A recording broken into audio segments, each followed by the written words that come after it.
Good afternoon, everyone, and thank you for coming out to today's City Council workshop. As a friendly reminder, please put your phone on silence. If you need to take a call, please step outside. We do not hold up signs within the dais, and please respect the individuals that will be speaking tonight. Thank you. Presentations. Madam Secretary. PR 24012, Receive Arts Commission Annual Report. Good afternoon, ma'am. Good afternoon, Mayor. Thank you, council members. We have John Miller, the Chair of the Arts Commission Board present. He's going to give you guys the annual report for fiscal year 2023 for the Arts Commission. Thank you. Good afternoon, sir. Good afternoon. Good afternoon, Madam Mayor, City Council. Way to throw me under the bus. All right. So, the Clean Arts Commission 23 annual report, what we did last year, what we hope to do this year. Next slide, please. I don't want to just start reading slides to you guys, but the big thing is we make recommendations for long-term goals on the development of tourism and the convention and hotel industry through the use of funding for the arts. So basically what our organization does is we encourage people to come to Killeen, spend their money, stay in our hotels through art presentations and concerts and things like that. Next slide, please.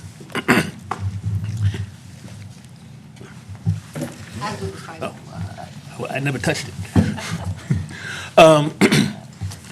Last year, City Council approved art grants for 8 organizations, for a total of about $200,039,579 was paid out to the grantees. ARPA funding was used for certain grantees. This shows a breakdown of how we've been operating over the last 3 years. Of course, 2022 was a low year, COVID and whatnot, but we've been slowly getting back to the normal swing of things. We hope to get funding for 2024 in the art in the amount of $313,461. ARPA funding is also included in that as well, for a total of $401,133. Our recommended funding for 2024 funding is $305,200. Marketing. We market through a variety of ways: social media, partner with hotels and motels, commercially advertised, partners. Our annual arts program competition showcase artists and organizations in a multi-day showcase competition, meeting both space and showcase arts, musicians, dancers. We have everything that comes to the city of Killeen. Killeen has a lot of talent that is virtually untapped, and we encourage organizations to showcase that talent, and we help them put on events that they were already going to put on. That's the difference in what we do. This is an event that organization A was going to put on anyway. We help enhance that organization with funding so we can make it a better presentation for the city and attract tourism. Next, please. Is that it? That's it, sir. Oh, that's it. So,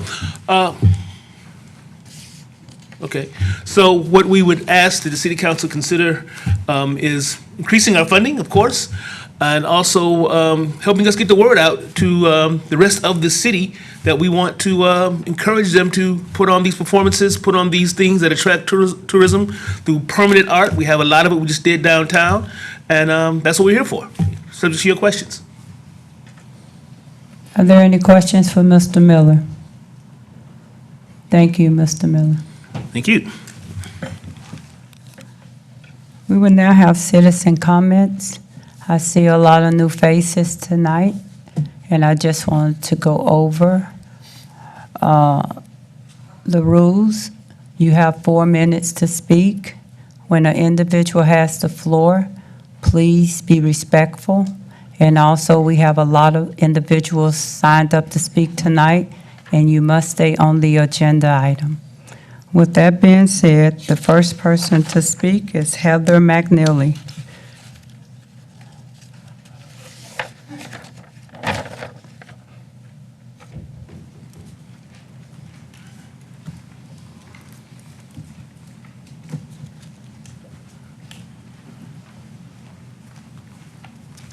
Good evening, Council, Good Mayor, and City Manager. I came today about PH 24-017 about de-annexing property. I'm in support of this, as the city cannot currently service this area, nor many other areas that have been forced into de-annexation. And so I believe that this should be allowed to de-annex, but if you cannot service them, as you cannot service your current residents, please approve to de-annex this. But also look at who you are servicing and who you are not servicing.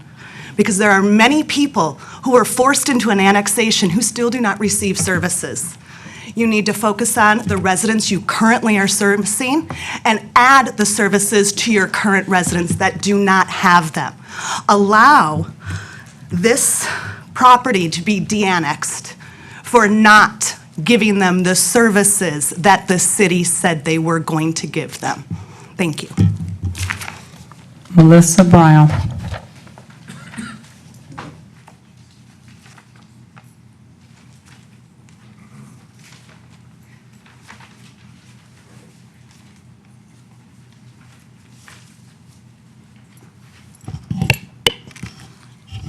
Going to surprise everyone, and I'm supporting a zoning request. So PH 24-015, rezoning on Tremere Road to PUD. This is the example of controlled growth. This is what we were talking about in the comprehensive plan when we said controlled growth, diversity, and incremental change. This facility will bring in sales tax, hot funds, and non-exemptable property tax, along with all the other city fees. It's going to pay for itself, bring in tourism, and provide a location for activities to go on within the city. All of the things that we have been asking for. I highly encourage the city council to approve that. I also would like to say that if the city council wants to only go to every 2 weeks and only meet twice a month, then that should be a meeting followed by a workshop for what you're going to talk about 2 weeks from then, because citizens and council deserve more than 3 days to research what is going to happen on their agenda. Staff needs more than 3 days to be able to answer all of the questions that are going to come up from citizens and council members. And citizens deserve that extra time to be able to research stuff on their own. So please go ahead, change it to once every 2 weeks, but make sure that you're still doing a meeting and a workshop. Workshop is where you have all of your discussion, which is why we're here tonight discussing items. If you only have a meeting once every 2 weeks, by charter, it has to be a regular meeting of voting on things. So just to keep that in mind. But by all means, and especially if you're doing it on a different night or you're starting later so that other people can participate. And finally, I'd like to talk about the SB 1145. According to the presentation, if you give 100% exemption to those childcare facilities that might qualify, because not all of the childcare facilities that are Texas Rising Star certified are going to qualify for this exemption. Not all of them are able to take the hit and reduce their prices to be part of CCMS. So not all of them are servicing 20% low-income children. The maximum is $60,000 in a year. That's your fiscal impact to give 100% to them. So let me tell you where you can find it. City council food budget is $10,000 a year. It's actually $10,200. Training and travel went from $66,000 to $105,000 a year. Subscriptions and memberships increased and are now at $14,000 with the raise that the voters graciously gave the council. Salaries went from $15,800 to $25,200, $7,776 a year for phones that go unanswered. What I'm asking you all to do today is to support small business, support our low-income residents, support our youth. Make sure they are in accredited, quality childcare facilities that are going to prepare them for life, because these are our at-risk youth that we're talking about that this will affect. Between the increase in fees and taxes, daycare rates are going up, and I know most of you have children. And you know how much childcare cost 18, 20 years ago. Imagine what it costs right now today. If parents can't afford it because childcare the rates have to be raised, they're going to leave the workforce, or we have children going into unknown surroundings. Please accept the 100% exemption for qualified childcare facilities. Thank you. Regina Purcell. If I mispronounce your last name, please forgive me. Yes, ma'am, Madam Mayor. Pearsall, by the way. Hi, I didn't know I was going to be on the spot today. I came up here in support of the 3Gym Sports Facility that Mike and Raquel are in the process of trying to develop. I've known them for about 6 years now. I work for them both. I served in the combat zone with them. So I know their hard work and dedication and putting forth 100% effort in everything that they do. Now, with that being said, I am a father of a student athlete who finds it very difficult to find quality training facilities here due to places like Killeen Recreation Center having to share the gyms with individuals they don't close down for training, or some of the local school gyms that are limited availability. So I think that this project will bring extreme value to this community. It would open up a facility that would allow us to not only train student athletes, but also bring in some income, maybe some support from AAU sports, which now we do a lot of traveling through local towns, Temple, Waco, a lot of town in Round Rock who has a great sports facility there that I think we could really benefit to have here in this community. So with that being said, I came here in support of that effort. Thank you. Thank you. Sean Price.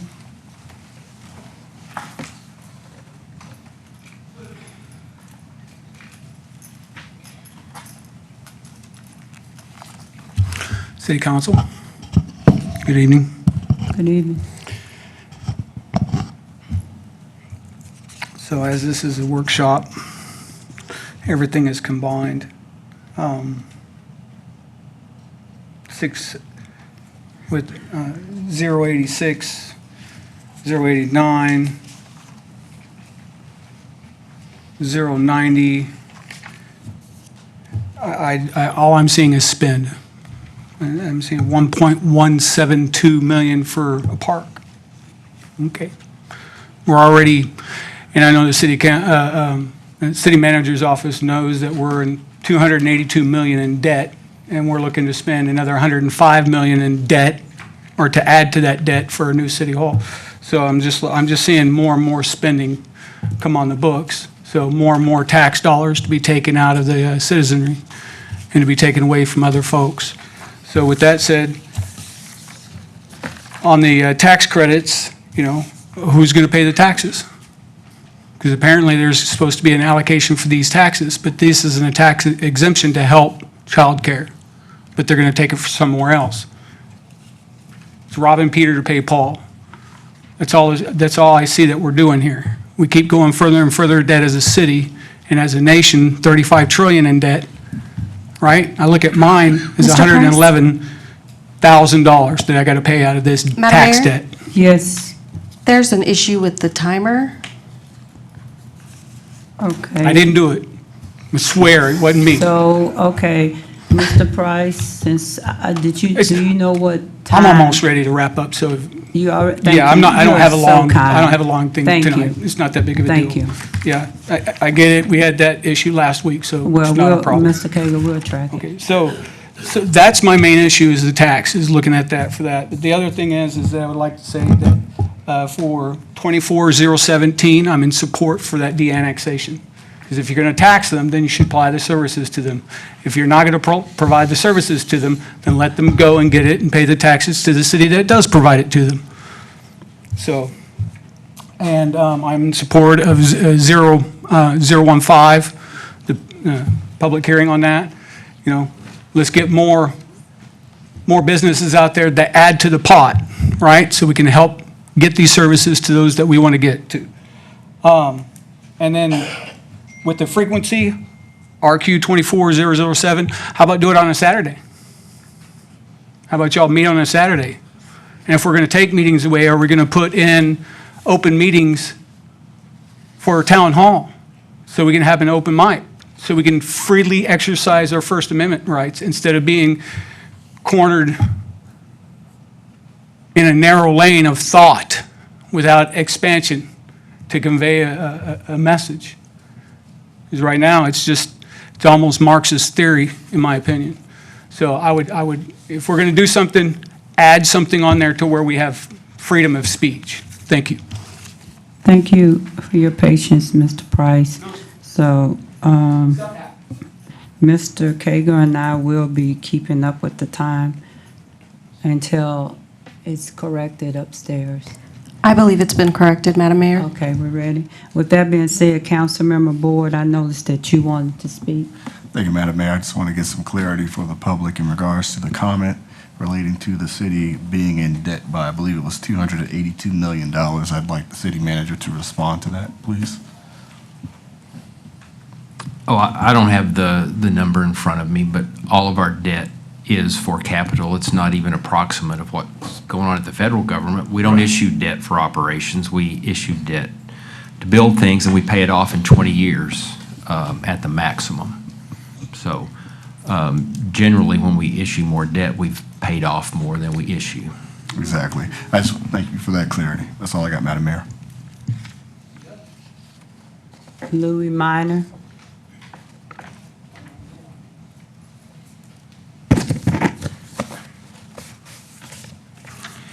Good evening, Council, Mayor Pro Tem, and Madam Mayor.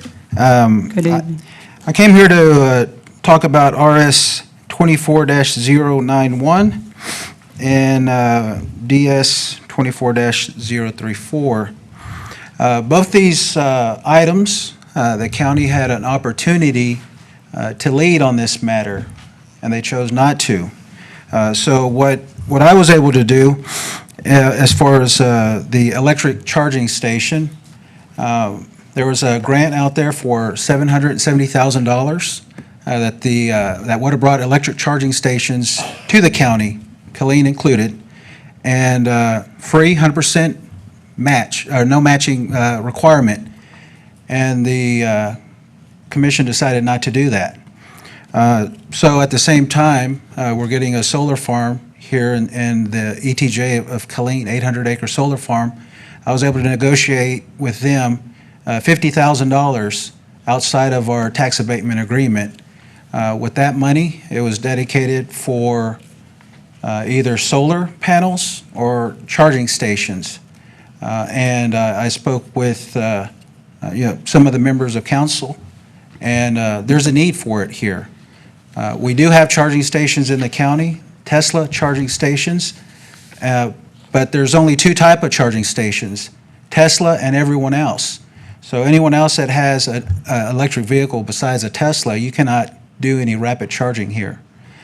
So there is a need for it, and hopefully the county and the city can partner up and get that accomplished here for our citizens.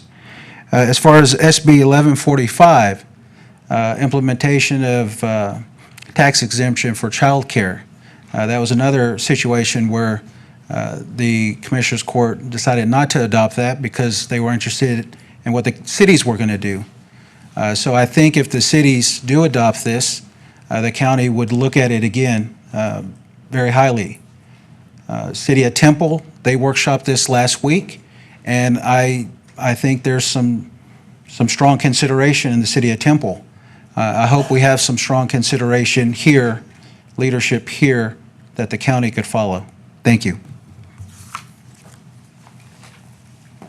Thank you. And thank you for bringing up the chargers, because several council members, and I thank the council for wanting to move along with that. And thank you for that, Commissioner Minor. Shabar Robinson.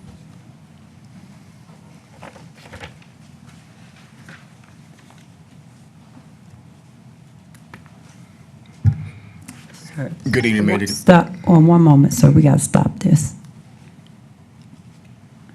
Oh, is it fixed up there, Francisco? Okay, all right, sir, whenever you're ready. Good evening, Mayor King Nash. I'm sorry, Mayor Nash King and council members. I'm here. I'm here in support of case Zone 23-20 rezoning property for agriculture and business. 3 James for Mike and Raquel.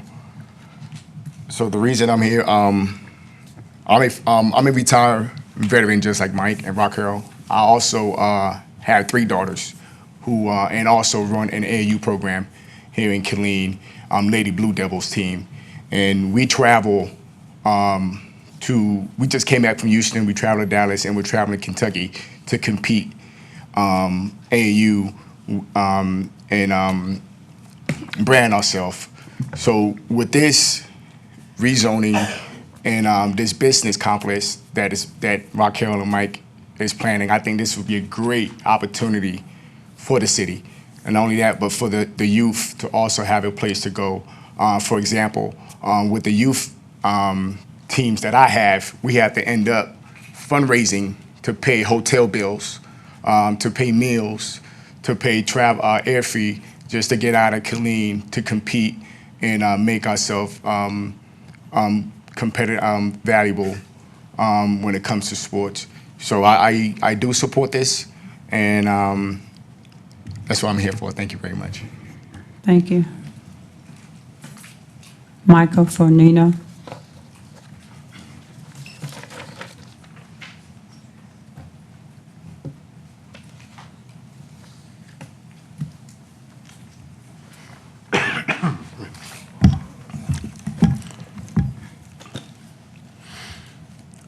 There is a request on the agenda. Discuss and consider the frequency and start time of city council workshops and meetings. There should be nothing to be discussed. First off, you had the taxpayers vote you a raise for 1 night a week's work, and many of you have an attendance problem at that. Now, with that pay raise, this tickles the idea that you want the same amount of pay for even less work. Now, we're going to nip this in the bud. How about, if we're going to change the times or play with the format, how about we change the time to later, 6 p.m., 6:30, something to make it more convenient for the citizens at large to be present, and maybe even yourselves for that matter. Let's change it to another night, not Tuesday. Let's do Monday, Wednesday, Friday, so that people in this room who have children can also have the option of attending Killeen Independent School Board meetings as well, and not having to force to choose and not divide their attention. Because there is a feeling in this town where if you're watching one, the other one's getting away with something. Let's eliminate that. Let's take a leadership step there. If anything, I wonder if the people behind me, many of the new faces, which I'm happy to see more people here to participate.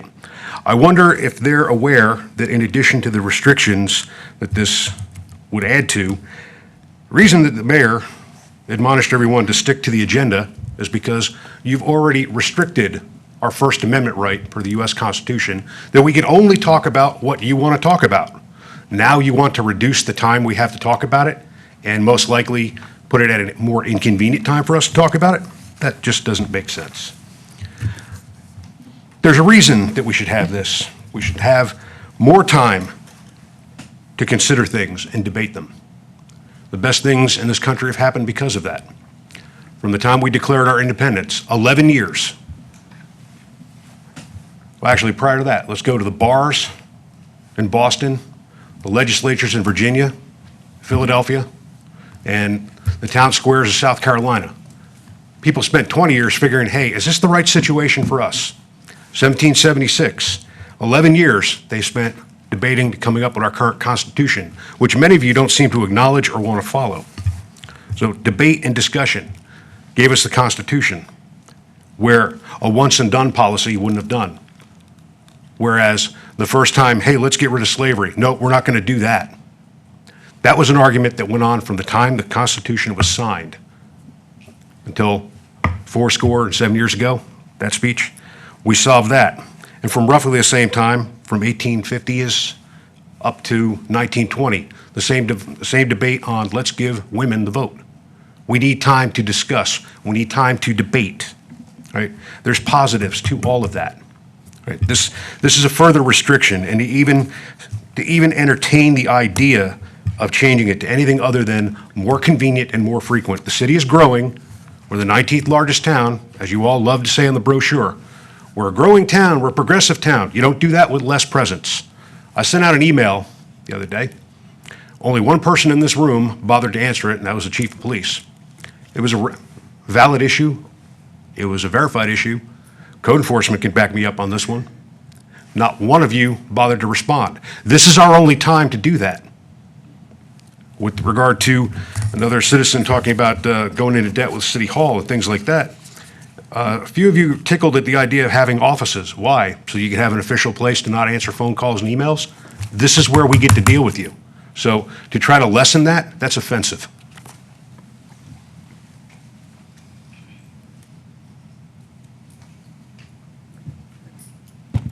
So I want to address, since we have new faces and the individuals that's watching at home. First of all, the Open Meetings Act, which is the law, requires us to stick to the agenda. I don't make that up. If it's on the agenda, we must stick to it. The second thing, the mayor does not vote. So any decisions that's made in this room on any ordinance, policies, is made from my left to my right, and that is the council. I just preside over the meetings. Thank you. Ms. Brown, please do not interrupt the meeting. If I can hear you, you did. That's my first one. The next person to speak is Mr. Ronnie Russell.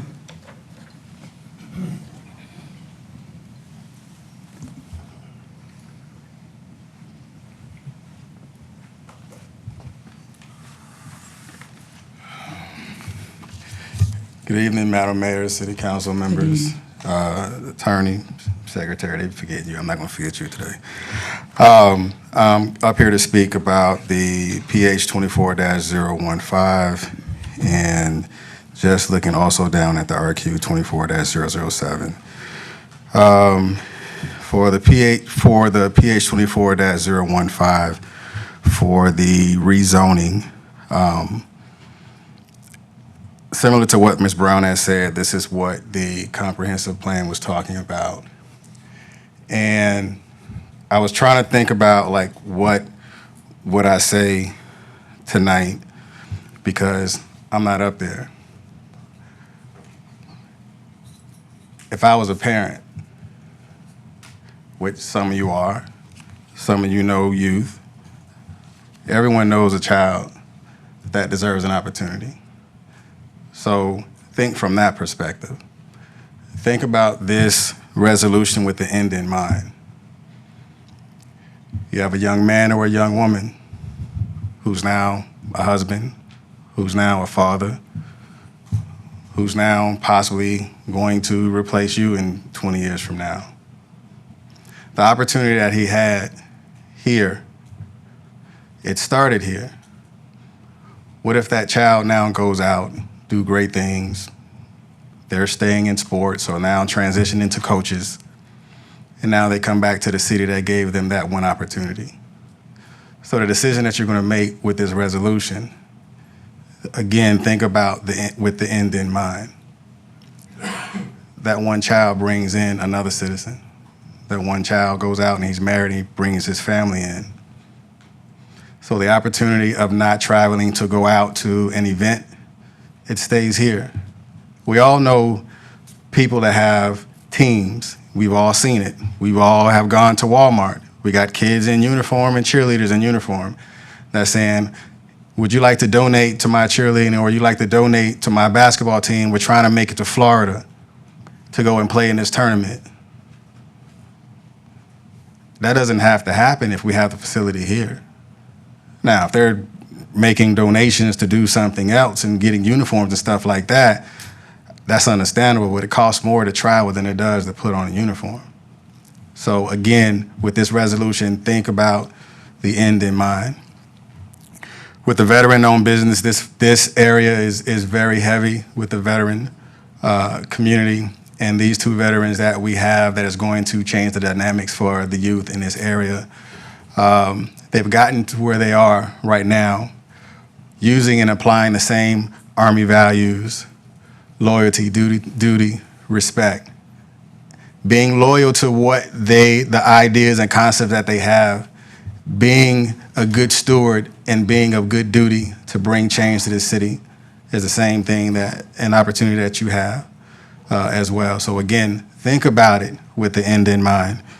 And for the city council request for future agenda item, I didn't even read down that far until Mr. Fernino had brought that up. I think a possible change for the day of the week could be great, because I would like to go to a KISD meeting instead of sending someone. I would like to go myself.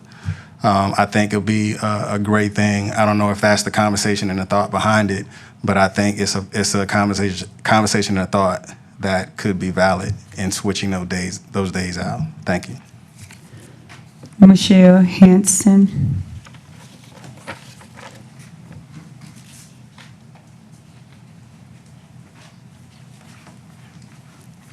Hi. Hi. I've never done this before, so I'm a glad little bit you're here. nervous. Excuse me while I use my computer. I left my little speech on the printer. So I'm here tonight to support Agenda Item 9, the rezoning of agriculture to business. I know Raquel and Mike personally. Actually, our kids have played sports together. So I have 2 school-age children involved in both recreational and competitive sports. And we have traveled to areas like Dallas, Austin, San Antonio, Galveston, and spent time exploring those areas outside of the competitions. We spend money at their businesses and their restaurants and their hotels, so why not Killeen? With some research, I found that KISD is one of the largest school districts. According to the website I was looking at, it's 25th, right under San Antonio ISD, who's only 2,000 more students. But with the alignment plan of 2040, this complex would help naturally facilitate growth and revenue to the area. So, youth sports is great. It builds foundational skills. It builds life skills. It's where people learn how to be good people, follow the rules, and work with teammates. So, like I said before, it would also increase spending to the city of Killeen. So why not Killeen? And as they say in Field of Dreams, if you build it, they will come. So. Thank you. You did an excellent job for your first time. Great job. James, I'm assuming this is B.I. Bailey, Bless? Oh, Butts, okay. Oh, that's okay, no problem. Yes, sir. Good evening, Ms. Mayor, Ms. Pro Tem, Good evening. and City Council. Thanks for having me this evening. I too am in here in support of the rezoning for Z23-20 from agriculture to business. Unfortunately, I'm an Air Force person, so I really don't care about the Army folks. But my wife has worked with Mike and Raquel. And as a person who has been a former coach for AAU, as well as I have nieces and nephews in the area that play sports, and in support of the other people who have said they've traveled far and away from here.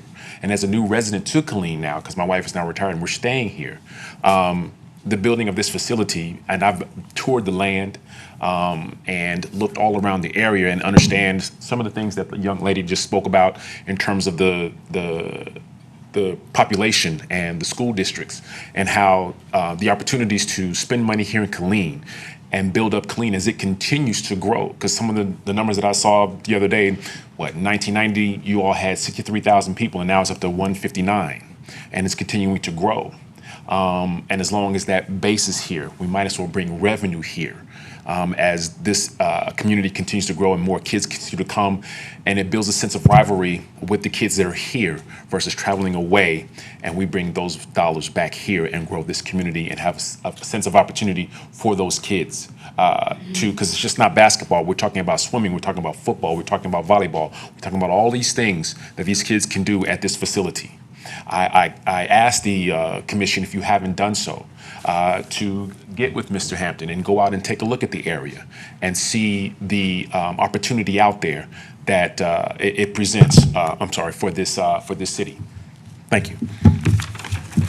Curtis Mathis.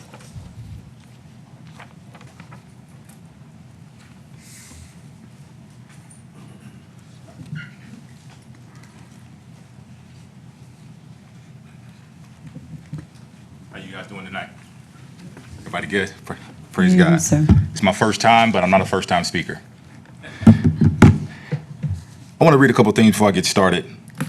Distinguished council members, I hope you guys are having a great day. Those of you that got reelected, congratulations. Thank you. On that. Okay, so we the people of the United States, in order to form a more perfect union, establish justice and ensure domestic tranquility, provide for the common defense and promote the general welfare, and secure the blessing of the liberty to ourselves and our posterity, to do ordain and establish this Constitution for the United States of America. I want to draw our attention tonight to where it says posterity. That is future generations, which is the children that's coming behind each and every one of you guys. I was reading over the comprehensive plan, and within 20 years, the children, oh yeah, I forgot to say I'm in support of I'm in support of line item number 13, which is the SB 1145. And I state that because the children that's going to be here because of this bill will be highly influenced what happens today. With that in mind, we are fighting for the soul of Killeen. I read and I believe the Killeen mission statement is not just a set of words, but the grounding principles, the guiding principles that underscores the city commitment to providing municipal services and facilities for its residents. It pledges to meet residents' vital health, safety, and general welfare needs to sustain and improve the quality of life of its citizens. The passage and the implementation of this law highlights the principle of popular sovereignty in our city's mission, which underscores the values of citizen engagement, continuous improvement, fairness, in addition, fiscal discipline and accountability. I think I recall the number was $60,000 that will be afforded to these certified child care facilities. Texas, Killeen's official slogan is dedicated service every day for everyone. Recently, Killeen was named the nation's most affordable and fastest growing city in the United States by GoBankingRates.com. According to our great city manager here, he states that Killeen continues to be a place of citizens of all ages where they want to live, learn, and grow. He additionally goes on to say, as we chip away at accomplishing its items on our Killeen 2040 comprehensive plan, this information proves that we're moving our city forward and focusing on the right direction. 16 years from now, the children who are currently enrolled in these child care facilities will be voting age residents. What is done today is not a handout, but an investment that should also be considered in our 2040 comprehensive plan. In our city, all students are entitled to life, liberty, and the pursuit of happiness. Our shared vision is not a distant dream, but a tangible reality that we can build together. Let us strive to transform Killeen into a city that stands for one, indivisible, with justice, with liberty and justice for all. Our shared vision is a beacon of hope and unity for all surrounding cities and counties. Genuine equality is where every citizen feels valued, seen, and heard. Today, it is incumbent upon each member of this esteemed council to introspect and ensure that our great city's mission statement and our slogan are just not words, but a living reality. Each of us has the crucial role to play in this endeavor, and I hope and I realize we will succeed in this test together. Today, I am filled with hope, faith that you, our city leaders, will not falter in our commitment to our citizens. Even if we have stumbled in the past, we cannot deny the truth and the commitment in civic duty. I rejoice in this truth that we are a thriving city that promotes the general welfare of all its residents, and my prayer is that we continue growth and prosperity. which is dedicated service every day for everyone. And I want Sir, everybody to your repeat. time is up. Thank you. This is your first time speaking. You can ask the council for another minute to finish. Okay. Can I have a minute, council? I just wanted to end with this. Council say yes. Oh, thank you. And I wanted to just remind us of our slogan, which is phenomenal, by the way. Dedicated service every day for everyone. And I just want to add that today will be a testament of what I always call true inspiration, checks the heart. Thank you. Thank you. Daniel Lemon.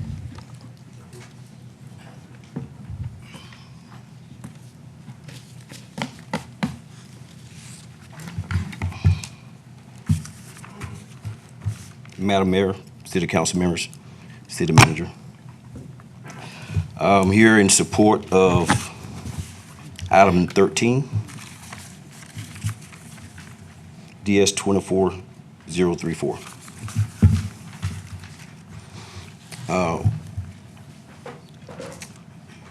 So it's a lot of great things going in the City of Killeen, a lot of great things. I can talk about so many things when it comes to this board, I to this bill. I can talk about a lot, but one thing that I want to talk about is that Royce West out of Dallas, Senator West, he knew a lot of things was going on when it came to daycare in reference to inflation, us not being treated fairly when it comes to us being compared to schools, not being able to pay staff what they deserve, and that's a lot of jobs. In a lot of cases, being taken advantage of by the state. I'll say it on TV, by the state, because what a lot of you guys probably don't know is that, and probably a lot of you do know that, okay? Even in this bill, okay, we're mandated to watch 20% of at-risk kids. And we love doing that anyways. That's what we do. But in doing that, okay, our rates may be $600, but the state only give us $400. But they tell me I gotta watch 20% of the kids just to get an exemption. The exemption definitely will help. I'm already watching the 20% here in Killeen. One of my centers, I watch 90 of them. For every kid I watch, I lose about $150. A lot of my peers, they can't do that. They can't do it. And if they do it, they're gonna keep working and loving the kids until they go out of business. Thank God I got more than just one business. Thank God. He's taking care of me in that area. So I can give back to our community. And we need to continue to grow. Daycare is an investment. Our kids are an investment. We don't need a handout. We're not just looking for an exemption. We're on the same level as a school. Same level. Depends on how you look at it. So why are you taxing me? Why do KSD tax me? Because at the end of the day, that same kid that they're gonna get, right? We're the buffers to help mentor them, okay? Because what some of you guys don't know if you don't have kids, some of those parents are teaching kids, if Johnny hits you, hit him back. We're that buffer to say, no, Johnny, that's not what you need to do. So if we close our doors, a lot of things are gonna go on in the classrooms, and now you need 2 or 3 teachers to watch that one kid. When the state passed this bill, okay, they had a committee to take a look at it. Democrats, Republicans, they had the opportunity to look at it. And they came out of the committee room and they said, let's do this. But they passed the option down to the cities and the counties. Hey, the county rejected it. One of the reasons, they want to see what the city is gonna do. Wow, what leadership. But it's your opportunity, okay, to take a look at the situation that's on the table and see what's really needed in the city of Killeen. We need to put people back to work. We need school teachers. They can't watch them if they can't pay for daycare. And then we put it on the ballot. And guess what? The citizens actually voted. We support this. That's the main thing that I want to say tonight. The citizens voted. So guess what? We can't say, hey, nobody know about it. No. The single parent know about it. The judge know about it. The Republicans know about it, everybody knows about it. Can I have 1 minute, please? Yes, sir, counsel. The counsel said yes.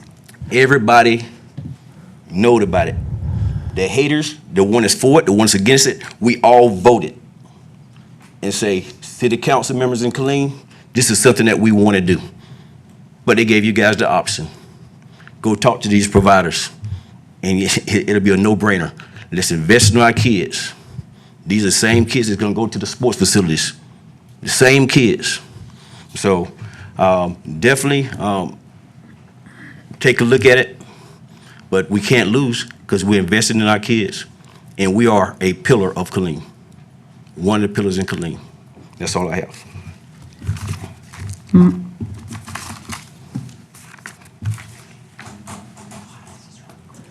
Michelle, if I messed this up, forgive me. Mazzaferio? Very good. Oh, well, thank you. That's not my strength last name, but thank you. I understand. Hi, I'm Michelle Mazzavero, and good evening to all of you. I live in the Prairie View subdivision, which is next to the proposed facility for the 3 gyms, and I'm also a retired veteran with grandkids involved with sports. I'm here in support of the approval of the rezoning for the 3 gym sports facility. I have recently met owners Mike and Raquel, and I'm very impressed with their ideas, their tenacity, authenticity, and their desire to build this business in Killeen, supporting the city's comprehensive plan. Mike and Raquel are trying to build a business in support of our community. This will provide a much-needed place for all ages to gather, tournaments, sports for locals, and families to spend time together. This will provide a place for the youth to gather, attend tournaments in town, and bring outside visitors, which will bring revenue to the city and small businesses. All businesses will prosper from this new business. I also want to interject to all of this that my house or my subdivision is right behind where this facility will be. And so in saying I'm in support of this, I'm going to be directly impacted. So that should hold some merit here in this conversation. Mike and Raquel, in conclusion, Mike and Raquel have worked hard to get this business approved, and I'm very impressed with how hard they have worked. They've talked to the community, they've talked to the people of my subdivision, they got us all together in a meeting and explained their vision, and they also took us over there and we got to see the property. Very, very impressive. 2 people that have taken on a huge project while they're working full-time jobs for their kids and for our kids and for all the people of Killeen. So in conclusion, I am in full support of this approval. Thank you very much for your time. I am so excited tonight to hear the comments that have been made in this room in reference to our youth. You all know I love youth, and you know I love football, and I love sports. And it doesn't matter about me. It matters because you came and you took a stand about something that was very important, and that's our youth. My son went from those little dirt fields to the NFL. He's a product of this city and of these coaches and of everyone, and I'm proud tonight. Thank you. John Cole?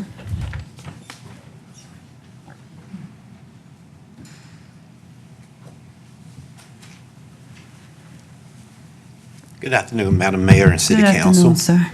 My name is John Cole. I'm here in support of the child care tax exemption for child care facilities. My wife and I was the owner of the Children's Treehouse at 5016 Tremere Road for 14 years. She passed away a couple years ago from breast cancer. And since COVID, we've noticed that so much have increased and never decreased.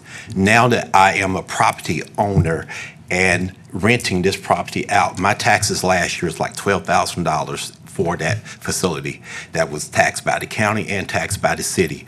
If this exemption is given, I can give that back to that facility. I can give that back to the new owner. The new owner can lower their rates because, to me, a child care facility is just like a first responder.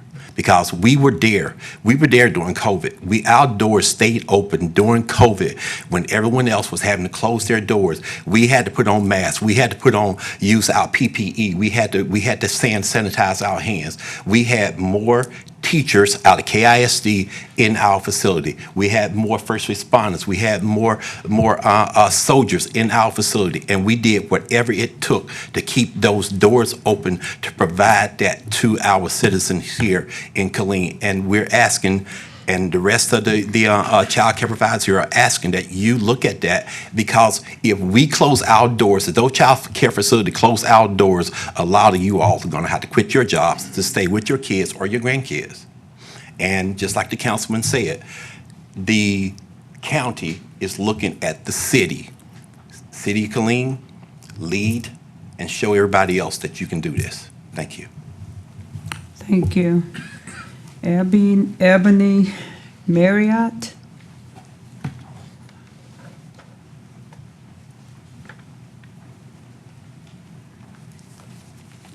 Good evening, Council. Good evening. My name is Ebony Marriott from Ebony and Ivory's Child Care and Learning Center.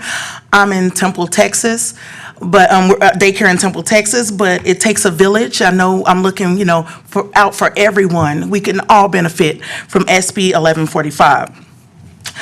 I know you're wondering why you should pass SB 1145. The bottom line, it's the ethical thing to do. Why not support the entities and child care centers that support the children in our communities and give them a little wiggle room to provide the best possible care? There are so many demands put on child care centers and group day homes. Just this month alone, we've lost 2 major centers in Temple, New Beginnings and Honeycomb Daycare. And they were licensed for over 100 children, So that gives the parents, they have to go out and try to find care, and there's not any, the waiting lists are so long. I know my waiting list is extremely long. We need to start putting early childhood educators first, because they are tired, stressed, underpaid, and not to mention taxed right out of business. We have other taxes, those 941 taxes that come out. A lot of people that are not, aware of that by running a business. There's other taxes that we have to pay. The average pay for a high school educated teacher is $11 an hour. CDA or associates is $13 an hour. Bachelor's or higher is only $14.91, an hour. And my facility, exceeds all of those. And the only reason I'm able to exceed those is because I own my business. I own my daycare center, the building itself. Because I remember the times that I had to pay, that $6,000 mortgage, and I didn't have enough money to pay the teachers a living wage.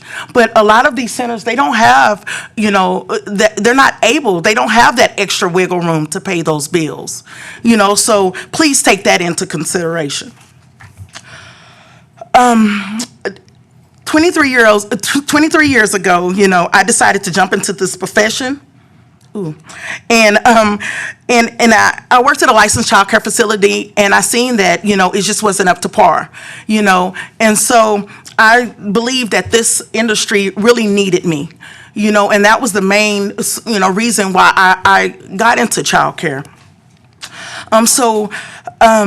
So please vote, yes, for this bill, SB 1145.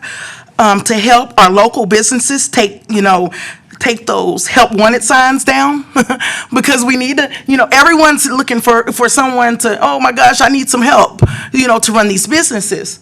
And so the only way they're going to be able to do that if they have childcare, to take their babies. A lot of these places can't take their children to work with them, and so this will help everyone. And it's a great feeling to know that your child is getting the proper care while you're at work. I know I couldn't sleep. That's why I went into business 23 years ago, because my twin girls are 23 years old. So that's another reason why I went into daycare. And I know I can rest and I can do my job the proper way if I know I have quality child care. And one more other thing is staff, we that extra funds could be helpful to retain staff, so we can fill up those classrooms, and once we fill up the classrooms, we can bring the prices down for our families that can, that are just making barely over the limit to qualify for CCS. So, thank you, and have a great rest of the day. Thank you. Ms. Teresa Yarbrough. Councilwoman Cobb, is that still for you to speak again? It's about childcare. It's about the SB bill. Thank you. Again, this is an exciting night to me. When I first came to Fort Hood, I owned Kitty College, Cobb's Kitty College, on 202, 204, 206, and 208 Beeline. I was a child care director. It's a hard job. It's a hard job trying to pay people, get them working, and get them moving. So I understand what you're stating tonight. I was happy to see the SB bill come out also. But we've got to understand something when we start getting all of these. We're going to have to be accountable.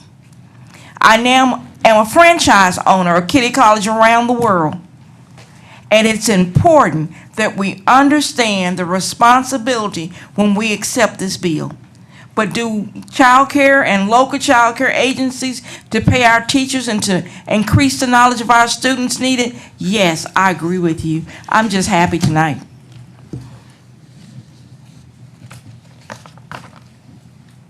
I apologize, ma'am, because I No didn't. problem.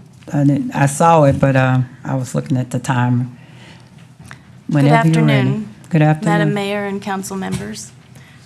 I'm here for Ms. Gallman and Mr. Hampton. My name is Teresa Ibarra, and I live at 1029 Tumbleweed Drive, which is within 200 feet radius of the property that they own, and that they would like you to reconsider, or that they would like you to consider rezoning from agricultural to local business. They want to build their sports complex, 3 gyms, and I support their endeavor. They have 36 acres to build a beautiful complex, and I think it would be excellent for Killeen and everybody around. Thank you. Thank you. Carla Ranson.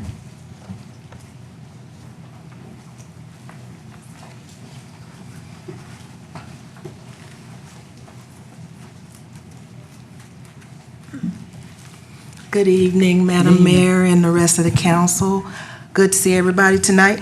My name is Carla Ransom, and I think I'm the only person in the room that doesn't know Raquel and Michael, but I support what it is that they're doing, but that's not the reason that I'm here. I just wanted to say that. I'm actually here for item number 13, which is SB 1145.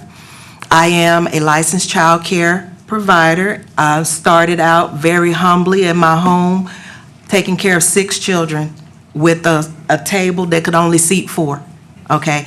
And so thankful for the opportunity that has been afforded to me. I've seen my business grow to the point to where I have become a Texas Rising Star, and I do not take that lightly. I worked hard to get there, and I'm very grateful for the staff that I have. Very small. My business is very small. And I'm grateful for every penny that God allows to come into my business.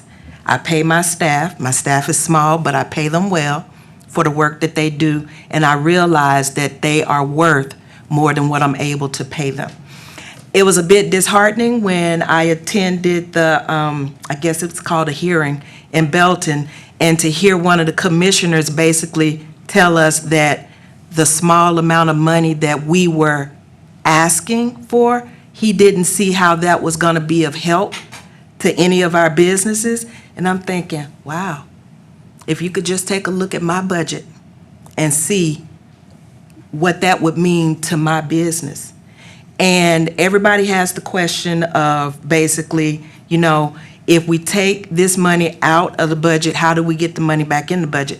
Well, I'm not that smart to be able to tell you guys how you would do everything, but what I can tell you is this. When you give us a tax break, you're going to see that money again, because we're going to put that money right back into the community. Okay, we're going to go to the stores. It's going to be taxed.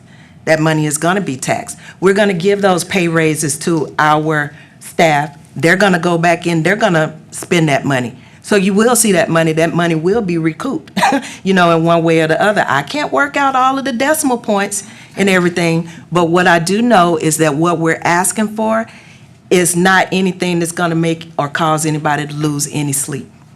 But what we're asking for is an opportunity that would cause those of us in this room and some others that have worked really hard to be where we are, it would give us an opportunity to be able to do even greater things. Now, we take what we do seriously, and as some of my counterparts have already stated, when we do decide that we're going to take care of children that we receive from CCS, Child Care Services, we make that decision knowing that we're not going to get our asking price, so to speak, okay? But we do it because we love what it is that we do. And those children deserve to be in good homes and good businesses where they're going to get an opportunity to be very well educated. I was so impressed with Miss Ebony's center. Oh, my goodness.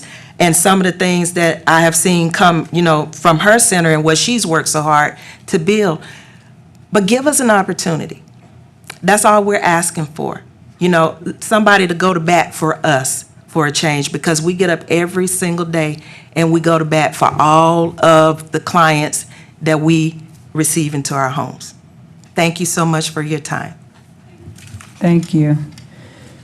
Shirley Johnson?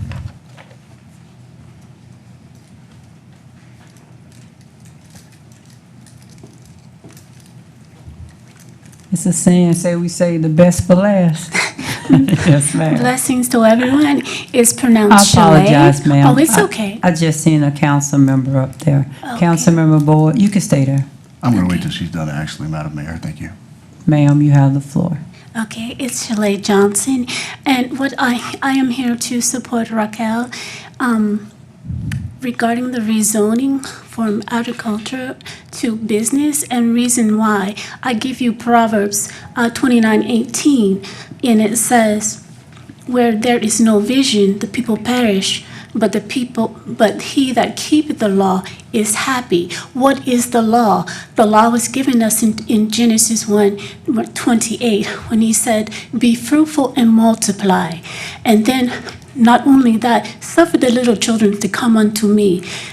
I've been to the facility. I went in to one of the gyms that is present, and I saw the children. And it's one thing to look, but it's one thing to gaze upon the children as they're in their activity. They didn't know I had came by, because you don't let everyone know everything. When the Holy Spirit leads you, that's exactly what you do. And what they're doing, it is to uplift the community, uplift the children. And if we do not have that, how can the children come? How can they look at mentors? How can they look at each one of us and say, I had a starting place, but it was the Father that provided them with the vision. If you lack vision, you will perish.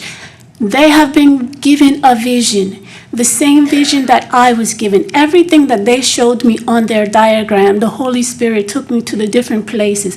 Even the little amphitheater, which is all the way up in Temple, in the back place around. It's in the back. You have to find it. But I saw everything prior to them coming. I even saw the land. So I know when there's a vision from the Father, it will go forth. Thank you. Thank you so much. With that being said, we're going to take a 10-minute break. Madam Mayor. Oh, I'm sorry, Councilmember Boyd. Thank you, Madam Mayor. I just want to recognize Commissioner Minor, our Bell County Commissioner, and show appreciation for pushing or bringing this initiative before the council for discussion. And I also want to thank everyone who spoke on behalf of this item. I'm educated on a lot with childcare. My mother owned one back in the 90s at 905 East Avenue G over here downtown, and I still have family very much involved in childcare. You guys work hard, just as all other business owners do, but you have extended costs from fuel, leases on vehicles, buying food, all types of costs that go above and beyond a lot of other businesses, believe it or not, for those who don't know. So I do appreciate the additional information for me to take into consideration as we get to that discussion. So thank you again for that. Councilmember Segarra. Thank you, Mayor. And as I'm sitting here, I'm writing everybody that spoke, and I think I counted 17 people that came up and spoke at tonight's council meeting, which is, I've been here a long time, which is probably the most I've seen there in a while. And when you guys spoke, very professional, very respectful. And I look forward for those two items that everybody spoke in favor of, because I'm pretty confident, speaking for myself, that these things are going to pass next week. And I just want to take the time to commend you guys for doing an outstanding job and just say thank you. Appreciate it. Thank you, Mayor. Any other council member like to speak? Any other council member would like to speak?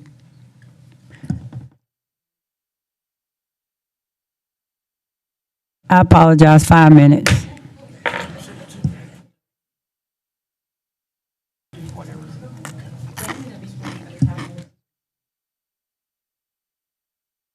Council member, we can get started. Thank you, Councilmember Adams. I call the meeting back to order at 6:15. Madam Secretary, minutes. MN 24011, consider minutes of regular city council meeting of April 23, 2024. Thank you.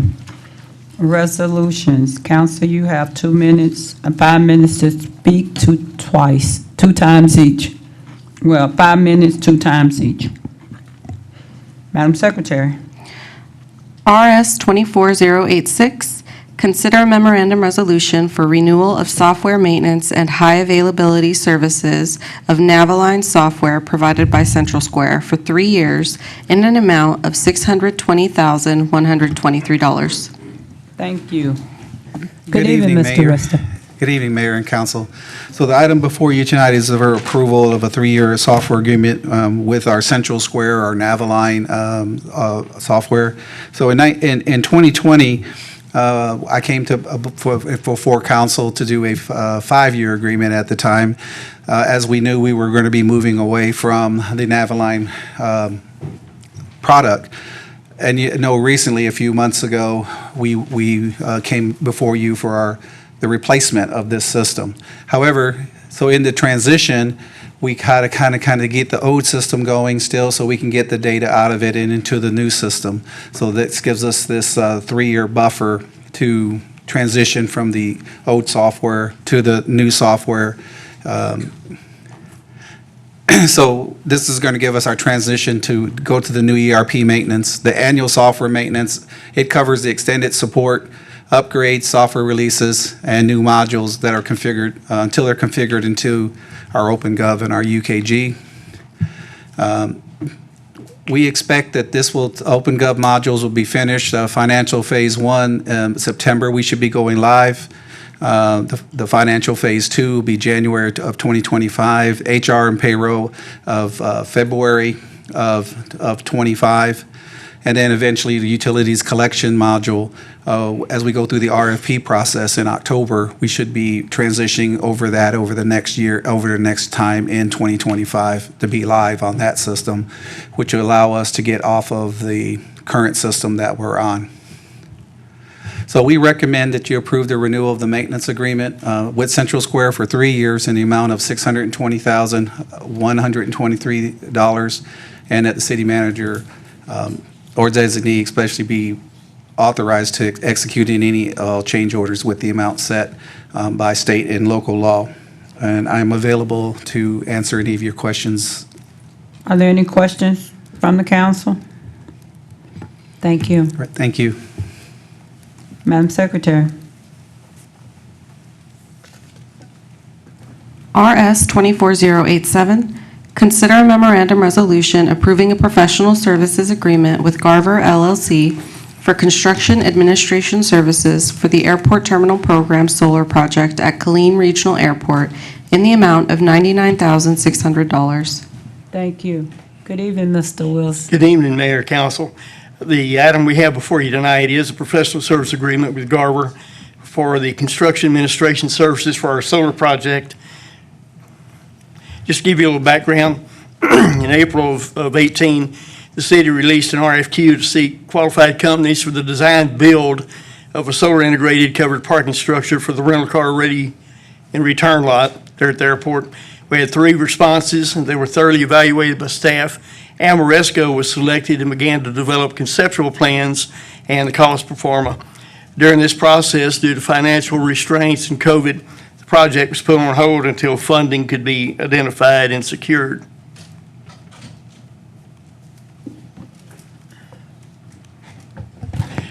On June 27th, 23, the council accepted a Federal Aviation Administration ATP grant in the amount of $5 million to fund the eligible portions of the solar project. This grant, combined with funding from the Aviation Facility Charge, will fund the retrofit of the entire airport campus with energy-efficient LED lighting. It will also provide solar integrated covered parking in our rental car parking area and a portion of our short-term parking lot and a covered canopy for the terminal to the, from the terminal to the car rental area. The project will decrease our operational expenses by lowering our energy usage, increase resiliency, reduces the airport's carbon footprint, and provides an upgrade to the customer experience by providing covered parking options.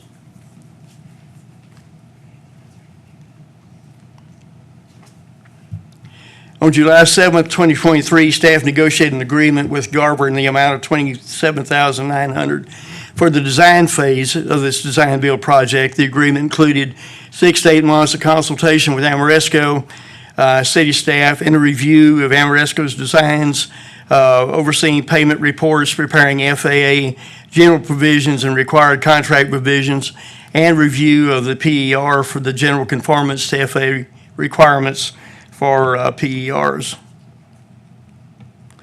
The requirements of the FAA grant require that the city provide professional oversight of the construction phase of the project and to provide various weekly reports. Therefore, staff's negotiated a professional services agreement with Garver in the amount of $99,600 for the construction administration services during an anticipated 15 months of the construction phase. The agreement includes construction oversight to ensure the work's being done completed to plans and specs, bi-weekly construction meetings, all the FAA documentation and reviews and submittals, site visits, and the closeout coordination with the FAA. The agreement will be funded by the CFC fund with no impact to the aviation's operating fund or fund balance. The recommendation from staff is the council approve a professional service agreement with Garver in the amount of $99,600 and authorize the city manager or designee to execute the same as well as any and all amendments allowed per state and local law. And I'd answer any questions. Council, do you have any questions for Mr. Wilson? Councilmember Adams. This applies to this one and the previous two. So this money, I think this is, we already budgeted for this during the budget cycle. This isn't new. No, this is something that's already been approved. I just want to, and that was for the sake of the question that came up in the citizen comments, that this is something we didn't just. And, well, keep in mind, this is funded $5 million. This project come from a competitive grant that we won. The remaining of it will come from the CFC fund, which is a fenced-off fund that comes from the car rental fees. So there's no impact to the budget at all. Thank you. Thank you, Mr. Wilson. Madam Secretary. RS 24088, consider a memorandum resolution declaring a vacancy on the Parks and Recreation Advisory Board and appointing a member to fill the unexpired term. Assistant City Attorney Wilson. Good evening, ma'am. Good evening, Mayor and Council. This agenda item is to declare a vacancy and make an appointment on the Parks and Recreation Advisory Board. Bear with me while I figure this out. Mayor and council make annual appointments to various boards, commissions, and committees throughout the year, and as vacancies occur. A board member recently resigned from the Parks and Recreation Advisory Board, creating a vacancy.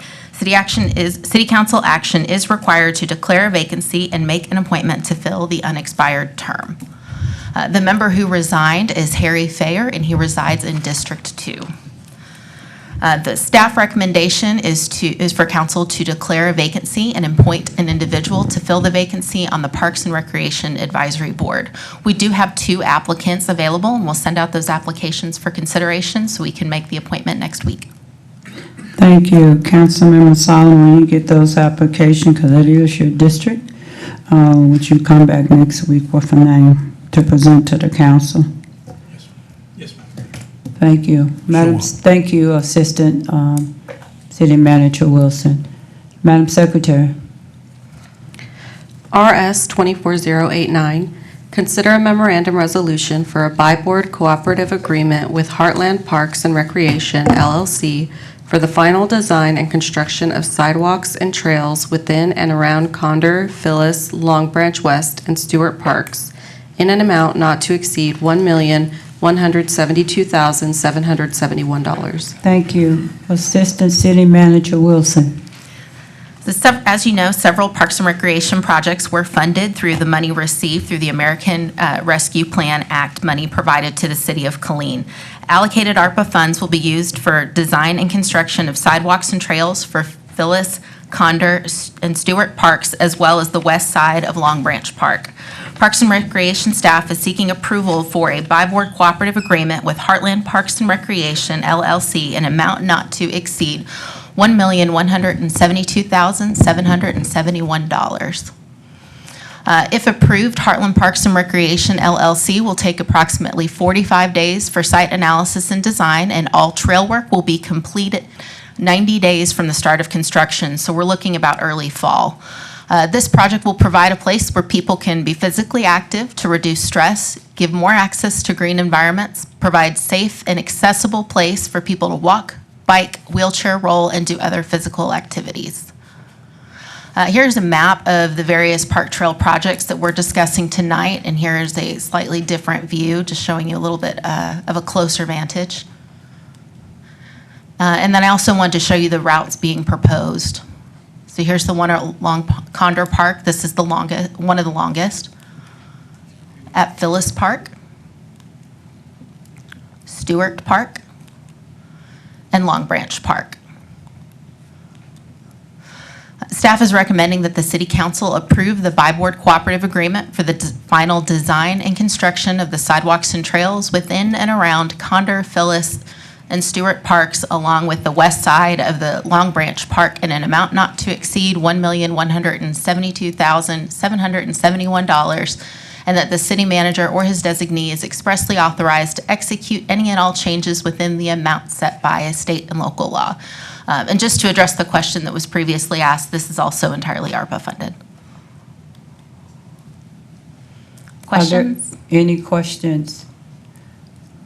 Park and Rec, would you please tell me, did an excellent job in enhancing the quality of life of our residents by providing those walking trails. I think that is truly amazing. Thank you. We have a phenomenal team over there that's been very dedicated to make sure this gets done. I agree. Madam Secretary. RS 24090, consider a memorandum resolution to replace the pool house at Long Branch Park through Palomar Modular Buildings by Board Cooperative Contract Number 732-24 in the amount of $277,717. Thank you. Back at you. Yes, ma'am. This item is to approve the replacement of the pool house and maintenance room at Long Branch Pool through Palomar Modular Buildings. This is also a by-board cooperative agreement and also funded through the ARPA program. Part of the benefits of making this change is that it will provide updated, safe, and ADA compliant and secure public swimming venue. New climate-controlled area for lifeguards will also be available. It will not only provide an area for seasonal staff to safely and privately administer first aid, but also to securely count money and provide some much-needed relief from the heat. Additionally, this will give us an opportunity to sell some concessions to Long Branch pool patrons. There is some cost savings here. This building was built in the 1970s, and so there's some resources that are currently being used to make sure that we can maintain a building of that age. We will be replacing the copper pipe plumbing in the walls that right now regularly needs repaired, and we do have to remove the walls in order to do that. The roof also has deteriorated and leaks a lot, and so this new building will, of course, come with a new roof. And then we will be updating the electrical components so they meet current codes and bring the ADA amenities into compliance. This is a concept of what the new building might look like. This is the company that sells these buildings. This is an example. And this property is about 1,800 square feet.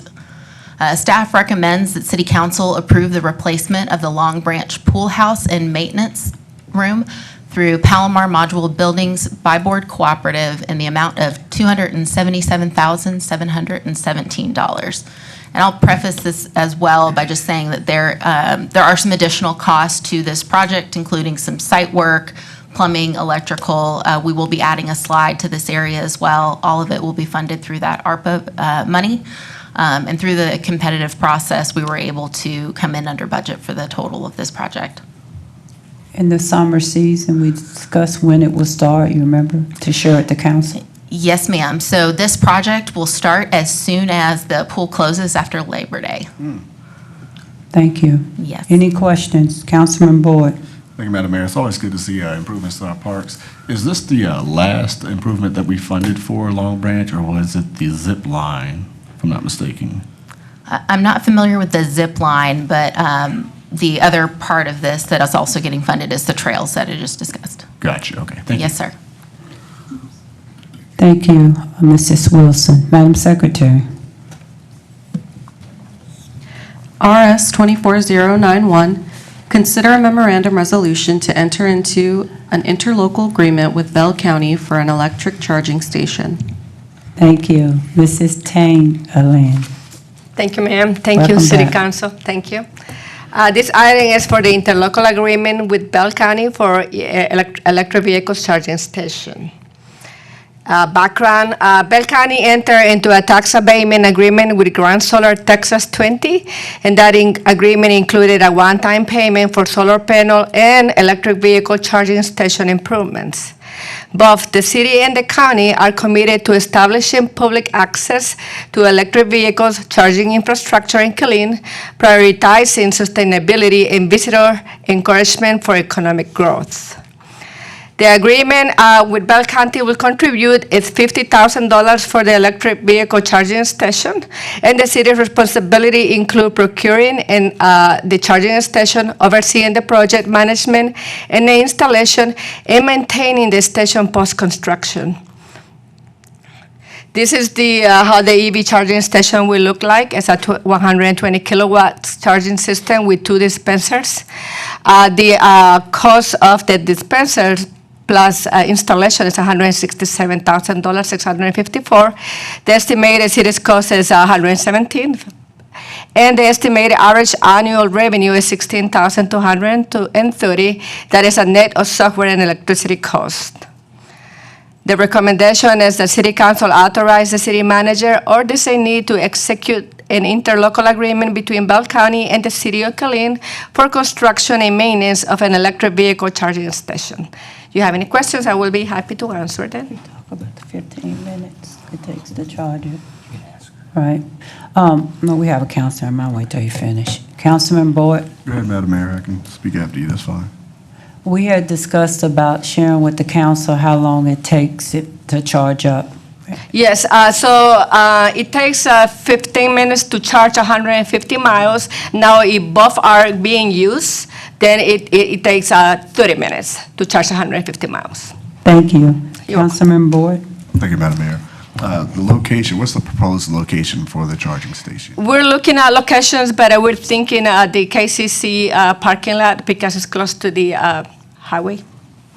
Okay, thank you for that information. Let me just start off by saying I appreciate the county's initiative, or our county commissioner in particular, for making this opportunity more affordable for the city. But I do want to challenge whether or not this is a great investment for the city. The number suggests it would take about 7.2 years to pay off the unit before we see the estimated annual revenue of $16,230, and we're required to maintain the station post-construction. I guess what I'm getting at is I'm wondering if it's better to wait till these prices reduce and kind of get them in bulk as opposed to making this investment up front. So those are just my comments on it. Not against it, but I am curious to challenge that for just one at this time. Thank you. I would like to add that the estimate includes $50,000 installation, that it may change depending on the location. We're not 100% sure.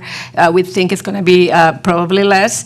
And also includes $30,000 Encore charges for the installation, and that is the highest end that they charge. So that could come up a lower amount. This is just the first quote that we got, and we've been trying to get more quotes, but unfortunately we haven't been able to get another one. Understood. That's all I got. Thank you. Yes. And I have one concern. Yes, ma'am. And when we had discussed this, I proposed Walmart.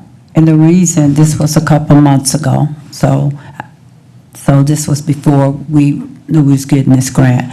And the reason I wanted Walmart because of visibility. At the Civic Center at night, it depends on when they come in to charge.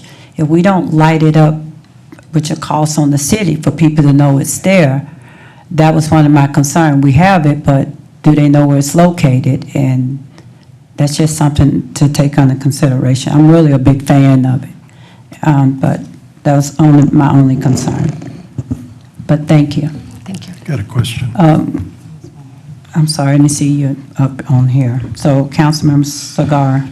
No, I was going to kind of comment on that line because I was thinking of, have we considered partnerships? I know we talk a lot about partnerships, and it can be Walmart, it can be a hotel where somebody is utilizing that. And, I know that a lot of business would probably welcome something like that, and maybe some kind of shared cost because it increases their revenue. And so whether it's Walmart, whether it's a hotel, I think maybe looking at trying to because the conference center, if it takes 30 minutes or something, there's just really nothing to do other than unless they're there for an event.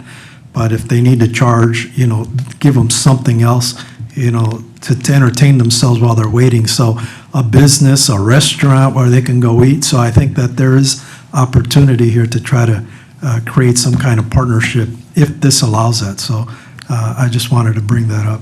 And I completely agree. We can do the research. I just want to remind you the legislative item is to approve the $50,000 from Mel County.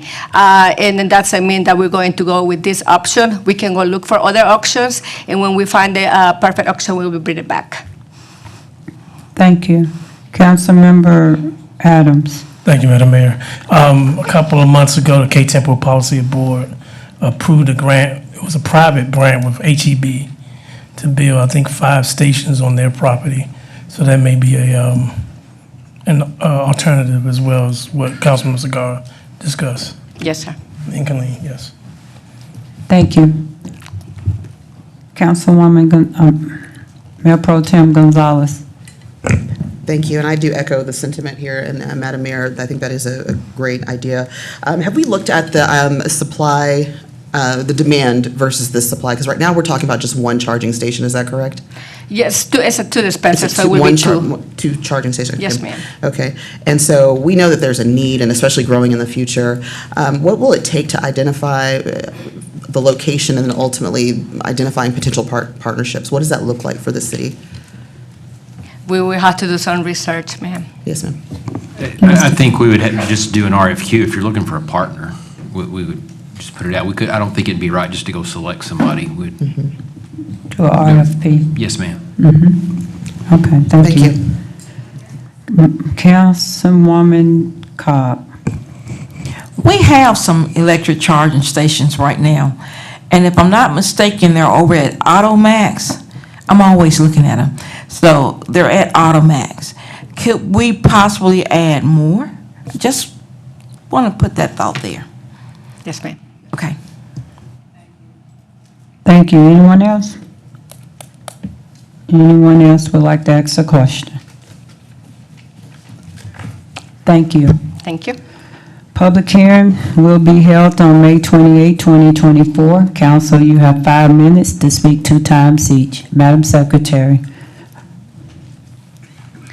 PH 24015, hold a public hearing and consider an ordinance submitted by Raquel Gallman and Michael Hampton, case number Z23-20, to rezone approximately 36.03 acres out of the W.H. Cole Survey, abstract number 200, 5-1-1, 5-2, and 6, from A Agricultural District, A-R1 Agricultural Single Family Residential District, and B3 Local Business District to a PUD Planned Unit Development with B3 Local Business District uses.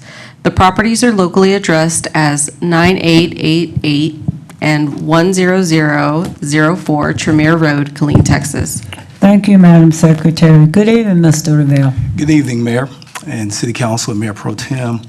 The item tonight is a request to rezone property that's located at 9888 and 10,004 Tremere Road from Agricultural Single Family Residential District and Local Business District, B3, to a planned unit development with B3 as the underlying zoning. The star on the map shows the approximate location. The aerial shows the actual location. This is about 36 acres of property. Again, the request is to rezone, as we've said, with the intent of using the property for indoor and outdoor sports complex that will also have lodging accommodations for RVs as well as for tiny homes.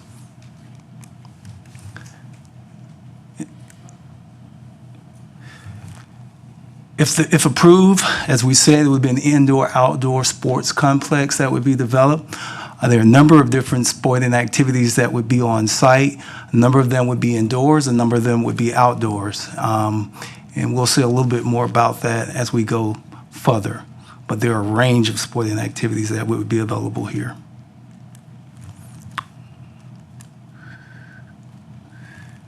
As we said, the applicant is requesting to modify the B3 through the planned unit development, really trying to take advantage of what B3 offers without going into B4. So typically, a sports complex like this would be allowed by right in the B4, but the challenge with zoning this B4 is that you would have other things that would be allowed by right that may not be wanted, used car lot, lumber yard, liquor store.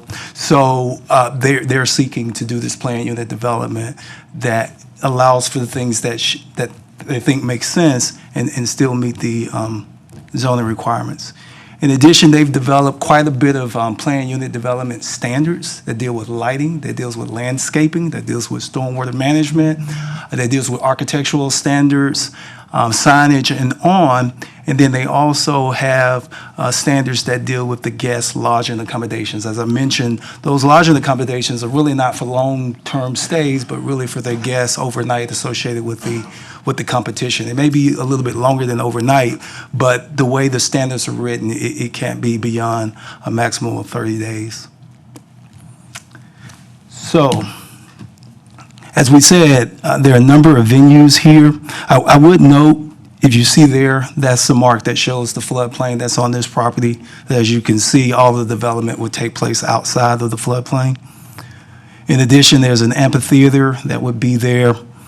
In addition, there is a outdoor sand, volleyball court that would be present, tennis court, and then another. So the tennis court would also be present. In addition to the outdoor, there would be an outdoor soccer field and football field at that location. Here, there would be an indoor soccer field indoor tennis court, pickle courts, and basketball court, as well as an indoor swimming pool. When I say indoor, all of that would be inside of a dome. A dome, say, there are two dome facilities. So that would be the first dome facility. And then the second dome facility would be that indoor soccer and football field. In addition, more outdoor soccer fields, baseball fields, and the playground for children, as well as batting cages. And then also a 18-hole miniature golf area would be at the location. And then, as I mentioned, there would be some on-site lodging opportunities. I think there are a total of, if I remember correctly, 44 units associated with a kind of like a tiny home type stay as a modular unit, and there are some pictures of that. And then in addition, there would be a 17 recreational vehicle space that would be available as well. Let's see. This shows some representation of those indoor. As I mentioned, this would be the indoor associated with the football field and the soccer field. I believe both of these are a representation of what be associated with the pickle court, the swimming pool, the tennis court, and the volleyball court. In addition, as we mentioned, there would be on-site accommodations for the overnight stay and short-term stay, and all of these are modular units, and they are also HUD-approved units as well. Oh, sorry. This is a picture of the subject property facing east, across facing west, across Tremere. Everything is in reference to Tremere. Adjacent property looking north towards Stagecoach, and then west, looking west toward Chaparral. Okay, the subject property is actually residential mix according to the comp plan. What's being proposed here is allowed and consistent with the residential mix place type.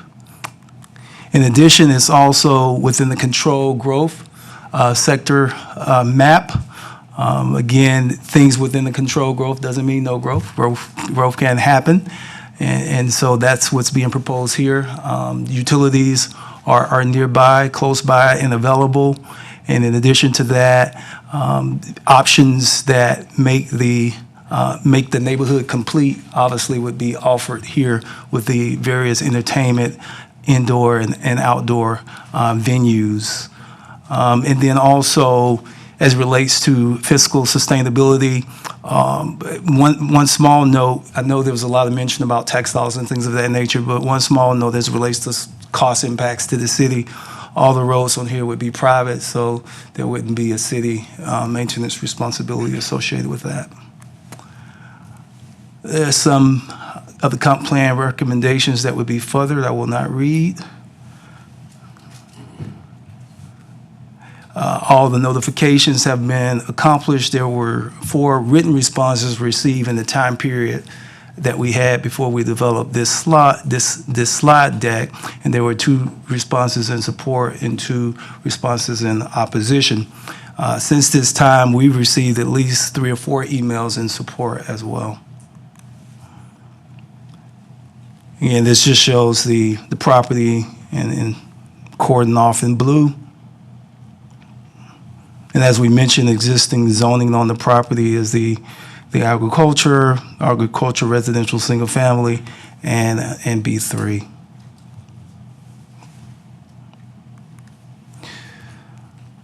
Staff finds that the plan is consistent with the comp plan. Staff also believes that this will have no negative impacts on the surrounding properties. And so we're recommending approval of the request as presented. And then this item was also heard at the Planning and Zoning Committee on April 15th, 2024, and was recommended by a vote of 4-0 for approval. There are 2 last things I want to say. I failed to mention something, if I could quickly go back.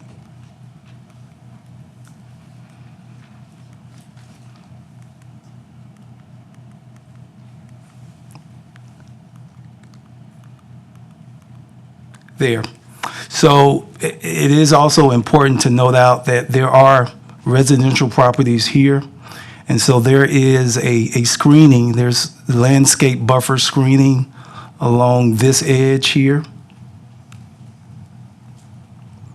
And then in addition to that, there will be a screening device that will be stone type and 8 feet tall, almost kind of like serving as a somewhat of a sound barrier that will be along that edge. And then the second thing I wanted to note is that the property owners are here and would like an opportunity to speak if allowed to. Thank you, Mr. Rivera. Are there any questions for the council before I call them out? All righty then. So Mrs. Gallman and Mr. Hamilton, it's been a long time coming. And I'm grateful that you're here tonight and that I had the opportunity, Mr. Cagle and Mr. Rivera, to meet with y'all on several occasions. So the floor is all yours. Good evening, Mayor, City Council, and City Manager. Thank you for your service and sacrifice to keep the City of Killeen moving forward. The 2040 Comprehensive Plan captured the concerns within the community and facilitated a vision and plan of action to make Killeen a better place for years to come. The comprehensive plan conveys the strategy to build neighborhood communities and not simply subdivisions. A neighborhood is an area where people live and interact with one another. It has its own identity and feel based upon the people who live there and the places nearby.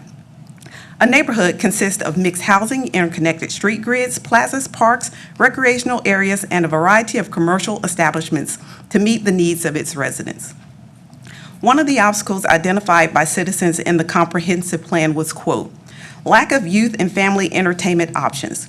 Every time I want to do something with the family, we go and spend our money, all caps, out of town, end quote.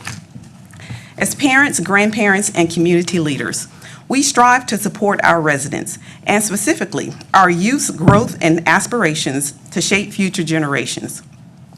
Research has proven that sports and music can be one of the most unifying forces in the world. The benefit of organized sports goes well beyond improving physical health. Studies have shown that sports also have a positive impact on the mental and emotional health, academic performance, and social skills of our youth.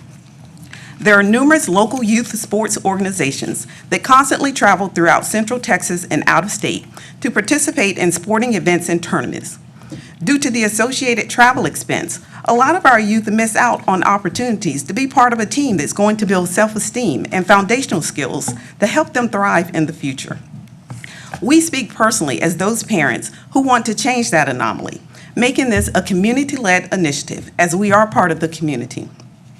The city needs a venue where youth can compete in their own backyard versus constantly traveling out of the area. This will open up more opportunities for our youth throughout the community to actively participate in sports and foster social development. Our gyms, games, entertainment, music, and sports will help the city support what the citizens want. We want to bring a family-centric environment where local residents don't have to travel miles to walk in a park or hours to watch their children participate in sports. The space that we want to create will support cultural diversity, nonprofits, volunteering and charity work, and sporting groups, all elements that contribute to a multi-generational community working together to positively impact our social well-being. This will be a beacon that draws tourists into the city of Killeen to showcase our strong community identity in Central Texas. As travelers experience firsthand what a city has to offer, the economic impact of this venue will not only keep local monies local, but it will also contribute to the city's economic growth and plans of productivity, development, and expansion. The end result is generating employment opportunities, increasing revenue for local businesses, and gaining tax revenues to reinforce the city's infrastructure and build new roads. We acknowledge that there were some concerns from the local residents from the neighboring Prairie View subdivision. We believe that greatness of the community is most accurately measured by the compassionate actions of its members. Due to these concerns, we visited the subdivisions to speak to the residents and hosted multiple open house events on the property. We are not now, nor ever will be dismissive of the surrounding community's concerns and have planned measures to mitigate those concerns, such as placing the theater the farthest away from the subdivision itself. also placing timers on lights, and erecting a sound barrier wall. Some of these residents had initially showed concern, have since displayed their support. And as you see, some of them were actually here tonight. Our holistic goal is to provide a multi-generational complex and a safe space for this great community. We definitely appreciate your time and your attentiveness in our actions. Thank you. Thank you. Do Councilmember Boyd? I just have a statement, if that's okay, Madam Mayor. Yes. Yeah, this is a plan development that I examined thoroughly, and this is a home run, if you will. And I must say, I'm impressed. Concept is well thought out. There's a established demand for such a product, which was outlined, and the location, in my opinion, is perfect. I think development could prove to be an asset for the citizens in Killeen, as well as our broader community of Central Texas. You all did, I did want to mention it was responsible, what you all did in terms of doing the open house for the community and allowing those folks to come out and understand and view what you're doing.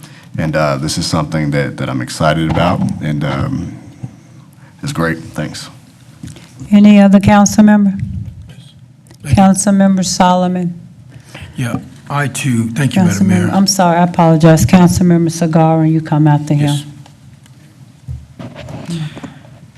Thank you, Mayor. And yeah, I'm excited about this project, and I would just want to thank both of you because your presentation was phenomenal. You know, when you went out there, you invited me out there, it was quite an honor. I didn't expect that presentation, and what you did is you had a vision, and you were able to make that vision and make it a reality in my mind.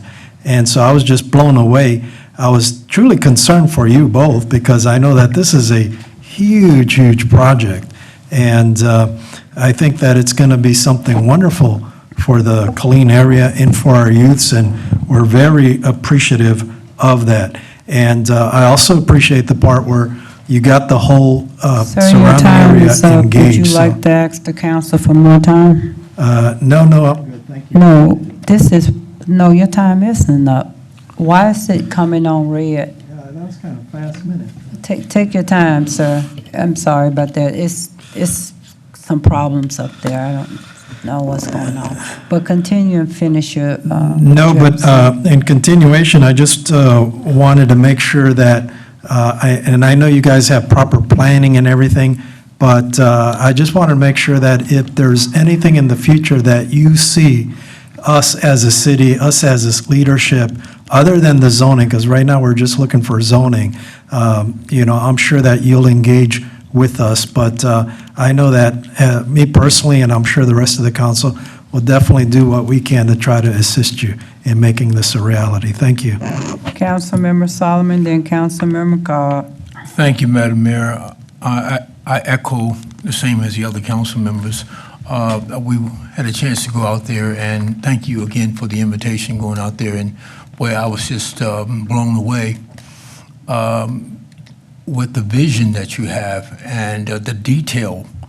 I think it's going to be great. Killeen will be, once this is completed, Killeen will really benefit from this, and the surrounding areas. Like you said, that you bring people from different areas, different towns of Texas. I just want to say thank you. Thank you for this bold vision and what you're about to take on. Councilwoman Cobb. When you first showed the blueprint, I thought, wow, this is a whole lot.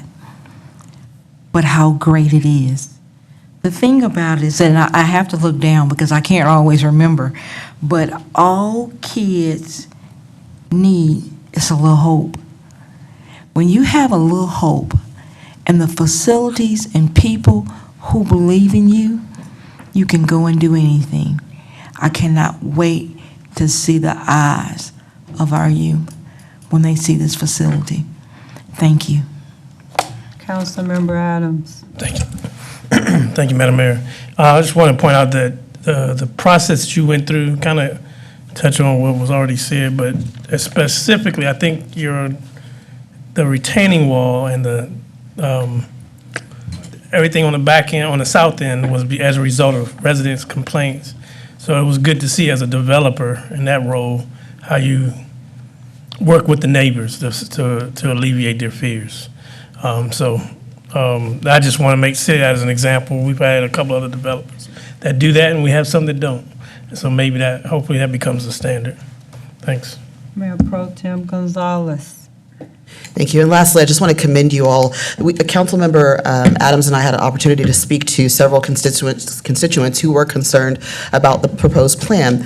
And they were very much comforted after meeting with you all and after having those conversations. And I truly believe in that civil discourse, and to Councilmember Segar's point, when we were able to paint that vision for them, they were able to see it. Then they came back and reported to us and said that they are okay. They love it. So, well done. Thank you. Councilmember Adams, Alvarez, you're the only one. You have anything you want to say? Yeah. I was trying not to be I don't want you to feel left out, because this is only a zoning item. I was trying not to belabor the point, but y'all had us out there months ago. I thought it was a great project then, and I still believe so today, so thank y'all for doing this. Thank you. And what the council, you didn't say is this, and I'm only going to speak on the item on the agenda and it's on it, that you put your own money into this endeavor for this zoning project. And I commend you both for investing in the city of Killeen, in our youth, our seniors, and our vision. Thank you. Madam Secretary. PH 24016, hold a public hearing and consider an ordinance submitted by Melba Impson, case number Z2408, to rezone approximately 2 acres out of the J.E. Madera Survey, abstract number 600, 10-5, from R1 Single Family Residential District and R3 Multifamily Residential District to B3 Local Business District. The subject property is generally located southeast of the intersection of West Stan Schluter Loop and Clear Creek Road, SH 201, Killeen, Texas. Thank you, Madam Secretary. Welcome back, Mr. Revelle. Request to rezone property, we'll see it on the next slide, from residential, single-family, multifamily residential to B3. Approximate location is shown by the star on the map there. The aerial shows the location. Again, the request is a rezone from R1, R3 to B3, and the purpose is really to make sure that the property could be ready to sell to a prospective commercial developer. The address is as noted on the slide. This is a view of the subject property looking north, looking south, east, and west. The property is actually currently, has a future land use of regional commercial, so this request is most certainly completely consistent with that place type. It's also in the intended growth sector. That's the place where you want growth to happen. All the utilities and services are available for that to happen. These are the comp plan implementation recommendations that would be furthered by this request. All notifications were accomplished. To date, no written responses have been received. Again, this shows, I just want to quickly point out, as you can see, all the well, you can't see the red, but all the red is the surrounding zoning of B3, and with the exception of what's to the south here, for the most part, everything is B3. There we go. Again, we believe that the request is consistent with the comp plan. We believe that this will provide adequate commercial opportunities on this corner and really open it up the way it should be developed. And so the staff is recommending that the request be approved as presented. This was also shared. Let's see. This is also shared with Planning Commission, April 15th meeting, and they voted to recommend approval by a vote of 4-0. Thank you so much, Mr. Revere. Are there any questions for Mr. Revere? Are there any questions for Mr. Revere? Madam Secretary. PH 24017, hold a public hearing and consider an ordinance amending the corporate limits of the City of Killeen, Bell County, Texas, DA 2402, by disannexing approximately 11.98 acres out of the W.H. Bruce Survey, abstract number 1296, being locally addressed as 13451 FM 2484, Salado, Texas, declaring said land to be no longer part of the City of Killeen. Thank you, Madam Secretary. Mr. Revere. Yes, ma'am. This is a request to petition the disannex property located at 13451 FM 2484, Salado, Texas, which is approximately about 12 acres of property from the city limits. The star on the map shows the approximate location. The area shows the exact location. As we said, this property is about 12 acres, and this property is really in the vicinity of one or two other requests that you all have already seen. This is very similar situation here. When the property was brought into the city, it was agricultural, residential, but it's not part of a larger existing city limits, and the city doesn't provide any kind of service, any municipal services to this property, similar to the other one, again, that you all have voted on. So the request is really to disannex because we think it would be mutually beneficial for the property owner and the city. And so that's what we're seeking the council's approval on. Are there any questions? Bless you. Are there any questions for Mr. Revere?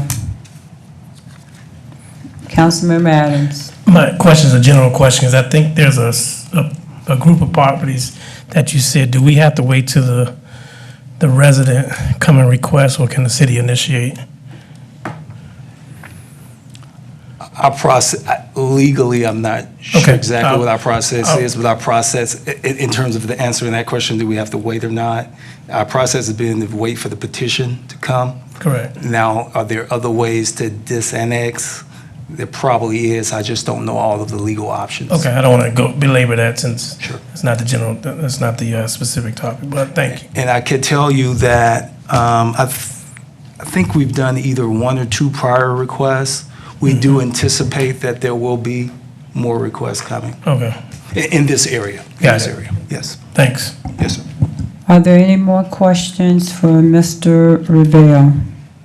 And Mr. Revere, thank you for stating that the city has never provided services in this area. I heard a comment during citizen comment, and I'm glad that you stated that we have never provided services. Thank you. Yes, ma'am. Items for discussion at workshop, council, you have 5 minutes, 2 times each. Madam Secretary. DS 24033, discuss FY 2025 proposed fee schedule. Thank you. Good evening, Mrs. Drake. Good evening. Thank you, Mayor and Council. This is the FY '25 proposed budget for rate increases. The city charter requires public hearing for any fee increases, and the financial governance policy requires all fees to be included in the fee schedule except for the water and sewer, solid waste, drainage, and the street maintenance fee. Now, we'll be bringing today the proposed fee review, and then it'll come back on June 4th, and the public hearing will be held on June 11th. So starting in November of 2023, the Finance Department worked with the departments to do the comprehensive fee review, doing the comparable fees review with the peer cities. March 28th, the proposed fees were published and posted on the city's website, and a press release was sent, and a news alert was posted and sent. April 1st through the 30th of 2024 was the comment period, and 4 comments were received. So there were comments received on the Stone Tree Golf Course fees, requests for senior family discount for pass holder fees, disagreeing with the annual personal cart fee increase, and questions on why there's no increase in the Stone Tree cart usage fee. For the recreational facilities fee increase for seniors, there was opposition for recreational facilities fee hike for seniors due to their limited income. And then for sports facility usage fees, there was addressing sport facility hourly use cost, even though these were not areas where increases are proposed, suggest lower fees to boost usage, and recommended specific fee adjustments. And then for T-hanger rental rates, there was disagree with selective hanger rate increases, notes rate disparities based on building conditions and door types, and suggested uniform percentage increases. So we'll start with fee increases for animal services. There were 2. Owner-requested euthanasia would be a fee increase of $20, and the business permit for kennel, pet shop, riding school, or stables would be an increase of $27.50. For aviation, the fee increases would be for badging and ID fees. This would be damaged or destroyed badge. The digital fingerprint process would go up $4. And then for airport tenant sundry charges, it would go up $10 for the light bulb replacement. And then for T-hanger rentals for these specific units, it would go up $20. And then for units 1 through 10, it would go up $35. For development services on the fee increases, the billboard annual registration would go up $20 per sign. And under miscellaneous fees, the floodplain permit would be an increase of $150. And the swimming pool above ground would be an increase of $10 per permit, and tent permits would be an increase of $20 per permit. Mrs. Drake, I should have told the council, I want them to be able to ask you questions, so we don't have to, as we go along, I wrote a note on it and forgot, Councilman Boyd brought that to my attention. So they'll be stopping you if they have questions during that time, okay? So Yes, let me ma'am. check and see who do. Councilmember Boyd. I don't have any questions on this particular slide as we go out and make a note. Councilmember Solomon. Thank you, Madam Mayor. On the aviation fee increase, what is the difference? Why is it the units, you have 11 through 19, but then you got the T-hanger sliding door. Is that a larger hanger? Mr. Wilson's coming to answer that question. Okay.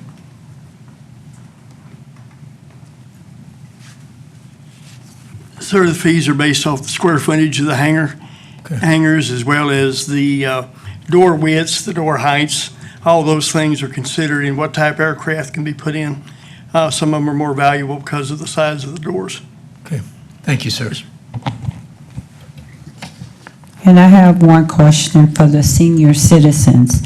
Why were their fees raised? The comment was they have limited funding.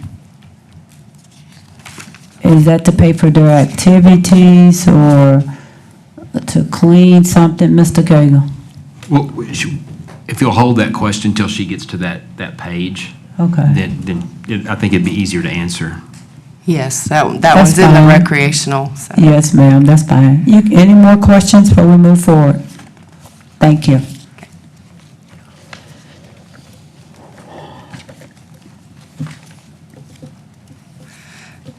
So in development services, continuing on, we're in the mobile home park licensing. For the annual licensing, it's based on units, and they increase anywhere from the 1 to 20 units at $5 to the 301 units and above at $200.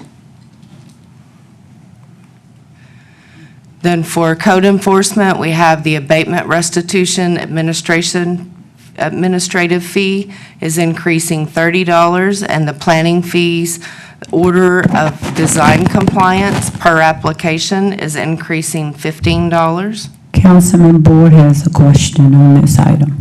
Thank you, Madam Mayor. And I'm going to preface this question and those hereafter.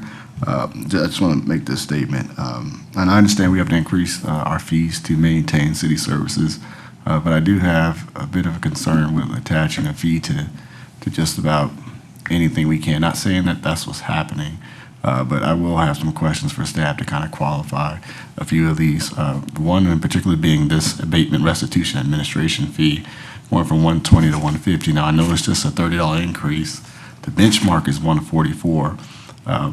But we're dealing with code enforcement. That can be sensitive, and just for an admin fee, an increase of $30 doesn't sit the best with me. So just trying to get an understanding of how we arrived to that.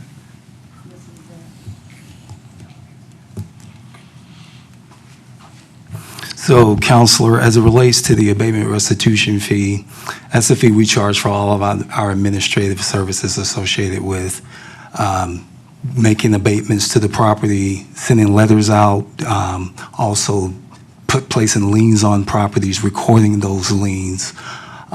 We have to do a number of administrative things to get those, basically get abatements properly before the particular individual that's offended, as well as to get those legally documented.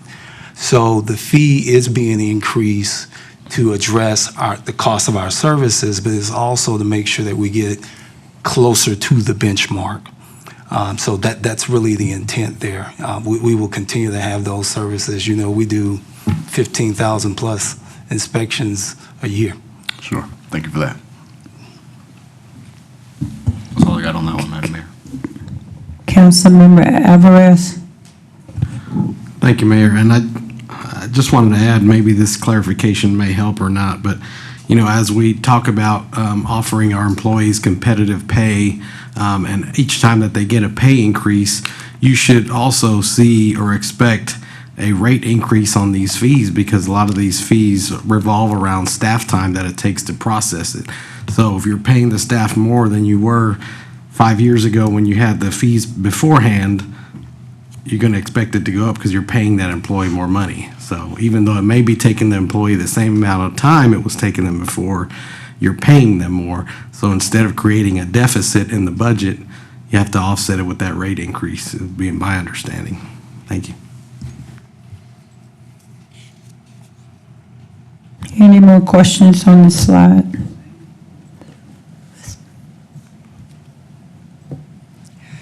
So next, we have the off-premise signs. For the off-premise temporary sign permit, it'd be an increase of $10.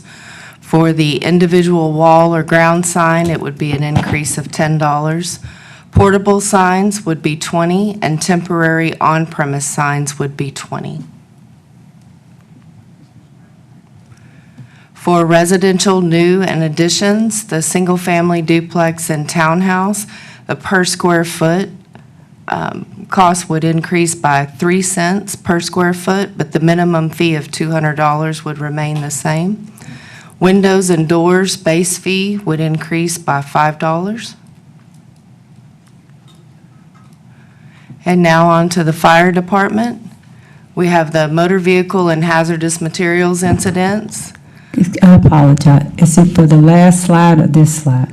Okay, you can finish it up and he can ask this question. Okay. So for motor vehicle incidents per service, level 1 is 567, level 2, 646, and level 3, which is for car fire, would be 788. Thank you. Chief Kabinski. Good evening, Mayor and Council. Thank you, Madam Mayor. Chief Kubinski, is this as a result of someone being at fault and being charged? That is correct. So this is charged to the at-fault driver through our third-party provider, and that is charged to their insurance company. Currently, so this is considered a new fee in the fee structure. This is currently in ordinance. Ordinance 10-055 provides for us to have this billing, but we're just a little bit offset in the fact that our ambulance billing is in a fee schedule, but yet our fire recovery billing, which is also insurance billing, is now in an ordinance. So we have two different areas. We're trying to standardize this into one area, which is the fee schedule, that will be reviewed every year. So this is being charged to the at-fault individual's insurance? That is correct. Got it, thank you. Any more questions for Chief Kabinski? Thank you, Chief.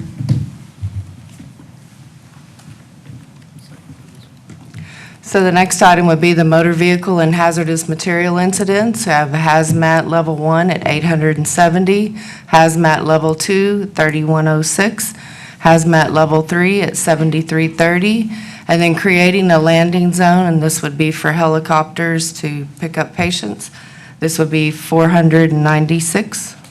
Chief Kabinski? I'm just assuming this would be the same. This, not specifically insurance for the hazmat. Typically, this is what we call a spiller pays ordinance in other states.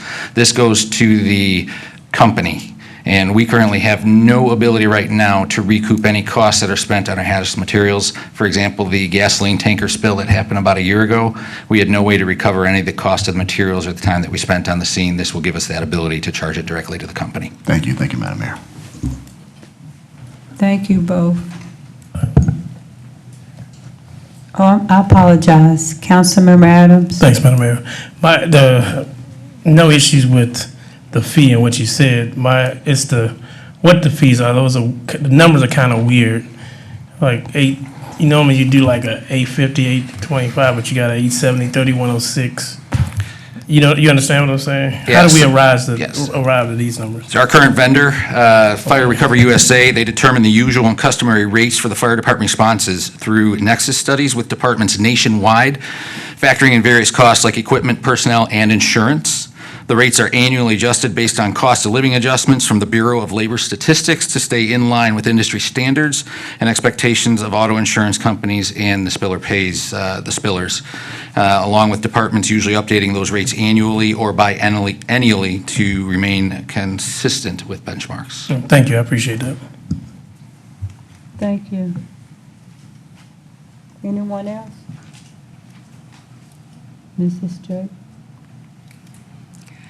So continuing on with the fire department, now we're into the ambulance fees, and based on a one-way trip, this would be for outside county limits. Fee added to the base service fees, it would increase by $625. This is applicable to emergency pickups outside of the county and each transport or transfer outside city limits. And we have a standing time per half hour would be an increase of $25. And then oxygen per item would be an increase of $40. So, clarity, Chief. So if someone was at Seton Hospital and they had to go to Scott and White, would this apply to that individual? For our purposes, they would not, because we do not perform interfacility transfers. We only perform on-scene to a emergency room. Okay. That's good. Madam Mayor, same question, similar question. Right, can I finish with mine? No problem. So can I understand you correctly? It's a car accident for the people that's looking on TV and here. A car accident, really bad, life or death. You have to take them to Scott and White. That is correct. Okay. Thank you. You have one more question? It's kind of follow on to that. So because we're so close, Seton is right across the border with a person. I hope this is not a dumb question, but if you pick someone, a car accident on Rosewood, and the closest hospital is Seton, are we charging them the outside city limit rate? No, and so this is the pickup location, not the delivery location. Okay, got it. So if it's a city resident, this does not apply to a city resident. This is for a county resident or someone in the ETJ, that we pick them up in the county area or the ETJ outside of city limits and transport them anywhere else. Got So it. it's Thank the scene location, not the delivery location. Got it. Now that is crystal clear now. Okay. Thank you. I have one question. I'm sorry, we do have one more, Chief. We want to make sure, it's not us, please, not us. Okay. Councilman Boyd. Thank you, Madam Mayor. Just for clarity, considering with the mud that's in place, does this play into that or no? It does not, because we have in our mutual aid and auto aid agreement with the Southwest Bell Fire Department back in 2019, when that was put in place, the mud is specifically excluded from our fire and EMS services. So even when we are called upon for any reason, we are excluded from responding to the mud, even with mutual aid to Southwest Bell. So that's technically their jurisdiction, and ultimately on the county to provide EMS service for any reason. It is not incumbent on the city of Killeen to provide EMS or fire services to that mud. Understood. Thank you. Anyone else? Thank you both. Thank you, Chief. So for the next item, we have the ambulance fees based on a one-way trip. Advanced life support inside city limit would be an increase of $85. Advanced life support 2 inside city limits, $85 increase. Basic life support inside city limits would be $50. The mileage minimum would be an increase of $2 per mile. And then the motor vehicle and hazardous materials incident extrication per half hour would be an increase of $1,520.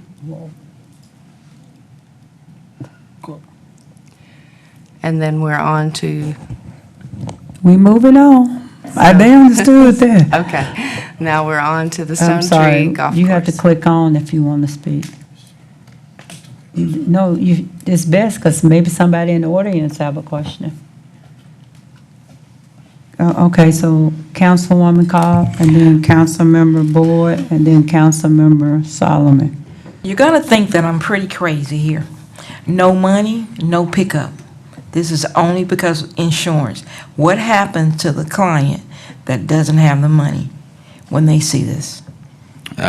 Currently, the way our ordinance is written is that the client receives a bill for anything that the insurance doesn't cover. Okay, and then can they make a payment plan? They absolutely can. Thank you. Councilmember Boyd, That answered my question. Thank you, Madam Mayor. thank you. And I'd just like to add, this extrication fee looks a little shocking. This is part of that bill to the insurance company. It was in our fee schedule currently for the $100. This is, again, part of that Nexus study on what the fee truly is for the cost of the materials that are used for an extrication. So that would then move into that extrication part of the fire recovery services. Thank you.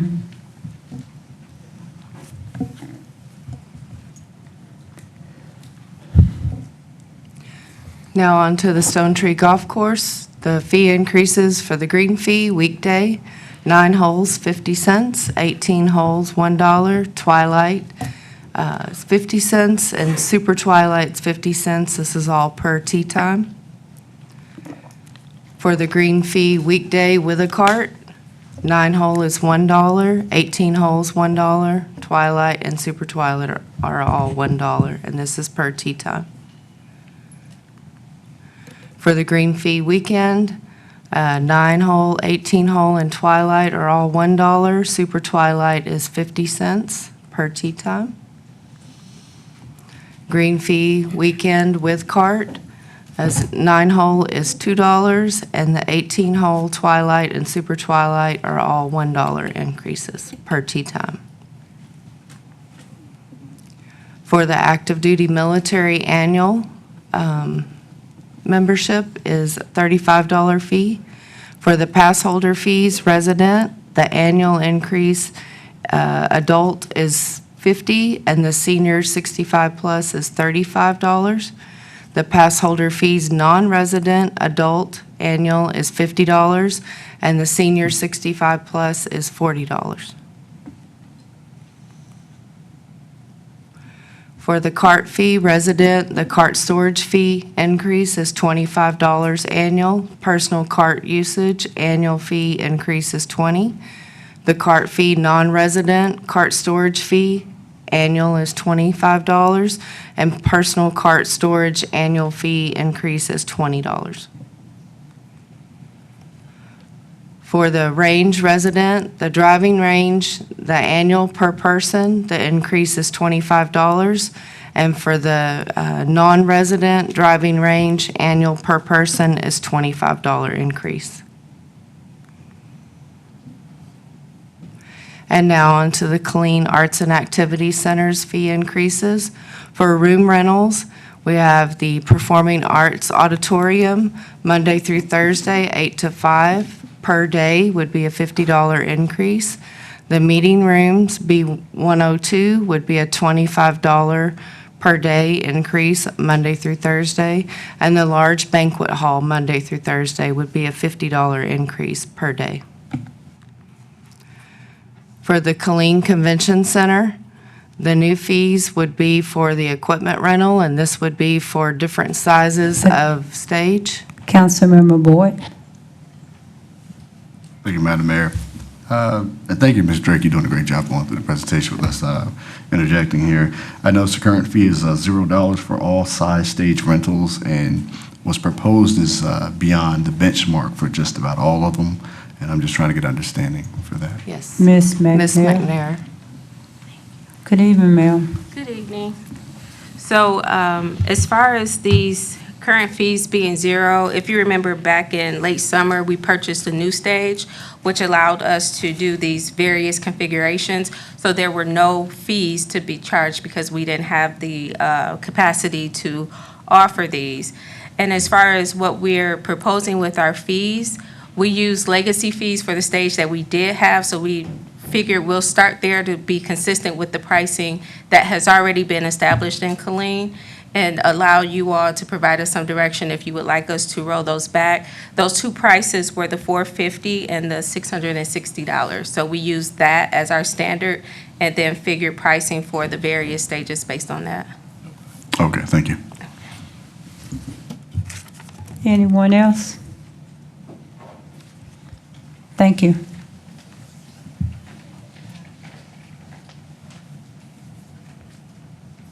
And then this is a continuation of equipment rental on the different sizes of stage.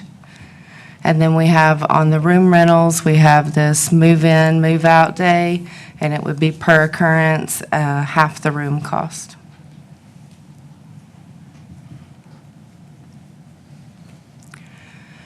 And then also for the convention center, we have for sales, event ticket sales. The current fee right now is cost up to 25%, and the proposed fee would be going to $2. And then the facility fee is currently a range of $1 to $2, and the proposal is to go to a set fee of $1.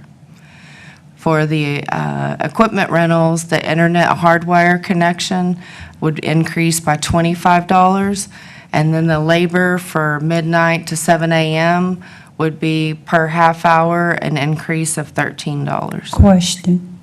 Councilmember Adams? Thank you, Madam Mayor. I know this question will get asked, for the event ticket sales, that $2, is that per ticket? Yes, that's $2 per ticket. Okay, so before we were just doing 25% of a ticket. Yes, up to 25%. And for some of the vendors or hosts that would come in for their events, the 25% could be a bit outrageous, and it could cut into their overall profit. So having it at a fixed rate makes it fairer to them and makes us more marketable at a fixed $2 rate. And that's just on-site ticket sales? That is the event ticket sale, so it's their total because they'll be selling them. Okay, so, all right. So in case this question get asked, and I'm sure it will during the public hearing. So on this, if they, for pre-sales prior to the event, we're still charging $2 per ticket? We should be, but I'll provide clarification. That phone ringing was actually the director of the K3C. Okay. So I will get clarification on that, but that was my idea, that we would be providing it because at the end of the day, we are still welcoming a certain number of guests into the facility, and we are accommodating that audience or that group. Okay, thanks. So that includes pre-sales and sales of the day of. Any more questions? Thank you.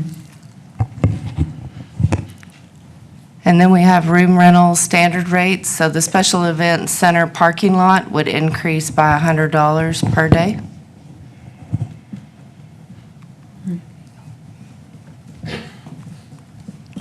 And then now on to legal. We have the assembly permit fee would increase by $55. Parade permit fee would increase by $65. And amusement permit fee would increase by $150. Councilmember Adams, are you, okay, I apologize. And then for solicitation application fee, it would be an increase of $50. And we have the solicitation solicitor fee is proposed at $10. And then on to Parks and Recreation. We have the Adopt a Tree and Memorial Bench program. So the replacement tree would be an increase of $250 per tree. And this would be after 1 year. And then for the cemetery, there would be a tent chair set up. That would be an increase of $100. And for aquatics, the water aerobics would be an increase of $40. And these are all new fees. So I have a question. The replacement tree, that's like if my late husband has a tree planted out there. So you saying if I want to replace his tree, what does that entail? Yes, ma'am. So if the tree didn't make it after it was planted, which happens on occasion, not often, and you wanted to replace that tree, it would be at a cost of $250. The initial tree cost you'll see here in a couple slides is $400, and that includes everything from irrigation to supplies to help the tree make it, but on occasion, we'll have to replace that tree, and that's coming out of the parks budget right now. And also for the cemetery, like the Memorial Day, if, This is specifically for the city cemetery. okay. Thank you. Yes, ma'am.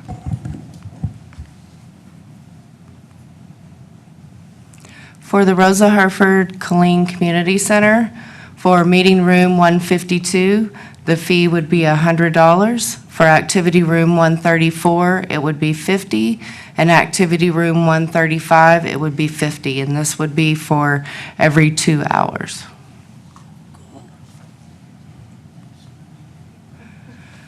For activity room 136, it would be $150. And for meeting room 153, it would be $50. Councilwoman Cobb. Okay, if we're nonprofit, how much would it cost us? Is this a nonprofit rate or is this just the rate, period? Because nonprofits can't afford it, I'm gonna tell you right now. How much? What did we do here? I'm not aware that we have a nonprofit rate. That's $200 for 4 hours.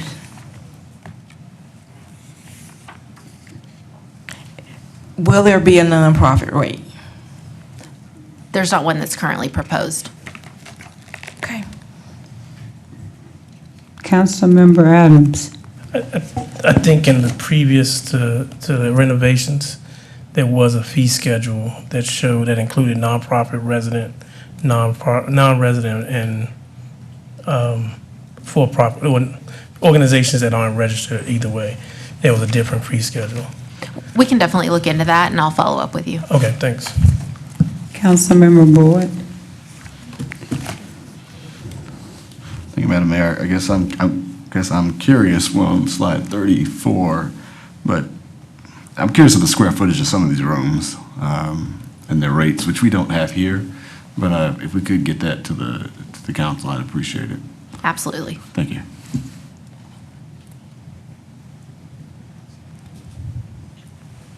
So I understand, because currently there's no fees. So there's no fees. We're giving, this is revenue, and it's just my opinion only, with only 3% in the budget currently to work with. That's one thing, but we were giving the rooms away free. And so to have a charge to it for the upkeep, and we're talking about Rosa Herford, correct? That's our new facility, and it's going to be state-of-the-art. So I do understand the nonprofit, but we do want to ensure that we have staff to, and the upkeep is so important. because we hopefully a lot of people will utilize it. But I can understand the nonprofit, and I can understand the concern with the size too. So, yeah. All right, thank you. So continuing on with the community center, we have activity room 134, 135 combined would be $100. Computer lab would be $75. Library would be $75, and the billiards room would be $100. For the conference room, it would Miranda, be... I just want to verify, this is to rent it though, right? Correct. So like the billiards room, it's open to use, but if you want to rent it exclusively, that's what the fee's for. Correct. Thank you for the clarification, Mr. Kay. Then you had a conference room for $100, a gym half court would be $40, and a gym full court would be $60. Then you have an attendant fee outside the normal hours would be $25 per hour. And then for the aquatics, Long Branch Pool, we have the Long Branch Pool rental per reservation would be an increase of $25. And then for the cemetery, for City of Killeen Cemetery, adult cremation burial, the opening and closing, no setup, would be an increase of $50. And the infant cremation or casket burial, open and closing, no setup, would be an increase of $25. For the recreation facilities, dual membership for the Family Recreation Center and Rosa Herford Community Center, a senior citizen annual per membership increase would be $5, and that's for the whole year. A senior citizen monthly per membership would be an increase of $5. And then the senior citizen at Lions Club Park ballroom rental would be an increase of $25. So that was my question. Yes, ma'am. What will the $5 go toward for senior citizens? Is it to clean the equipment, bring in new equipment, the food? Sure, but if you'll notice, this is for membership at 2 buildings. It's not doubling, it's going up $5. We're going to have to staff Rosa Herford. So the only option we have to not adding staff is to take people away from Lions Club, where they're already asking, our customers are already asking for more, not less. So is membership free for seniors now? At Lions Club Park Senior Center, it is. Okay. It is. So this is, these fees are specifically to use the recreation center. Oh, okay.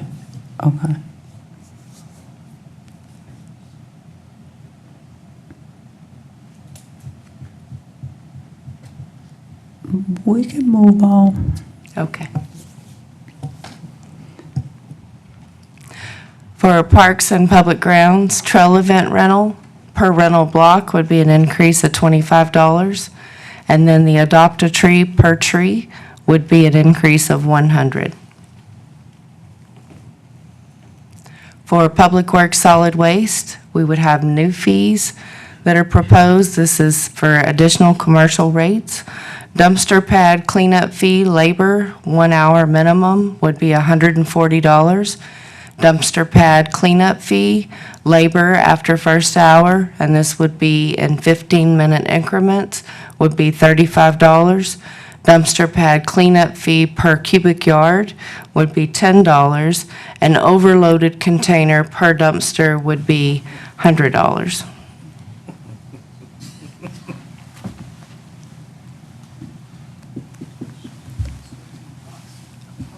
Councilmember Boyd. Thank you, Madam Mayor. I just have a question about how often this is probably an issue or called for within the city. Mr. Reynolds. Yes, sir. Good evening, ma'am. Good Sir. evening, Mayor and Council. It's an issue that we're dealing with. And when you get the the new developments, the new properties that come on board and they get the enclosures to kind of alleviate the problem of illegal dumping when people, they allow people to dump in their site. But if you have businesses that have containers that's sitting on a pad that was grandfathered in, they do have an issue with people. I know it's illegal dumping, but it's their property. We service that container. We have people that have to go out there and pick up the additional stuff. We have to be able to account for that trash that's being taken to the landfill. Sure, thank you. Yes, sir. Thank you. Any more questions for Mr. Reynolds? Yes, ma'am. Then we have the transfer station rate, non-resident, commercial mattress or box spring processing fee, and this is non-resident. Per mattress or box spring would be a $20 fee. And premium service commercial, this would be extra pickup on same day of request per dumpster, $75 fee.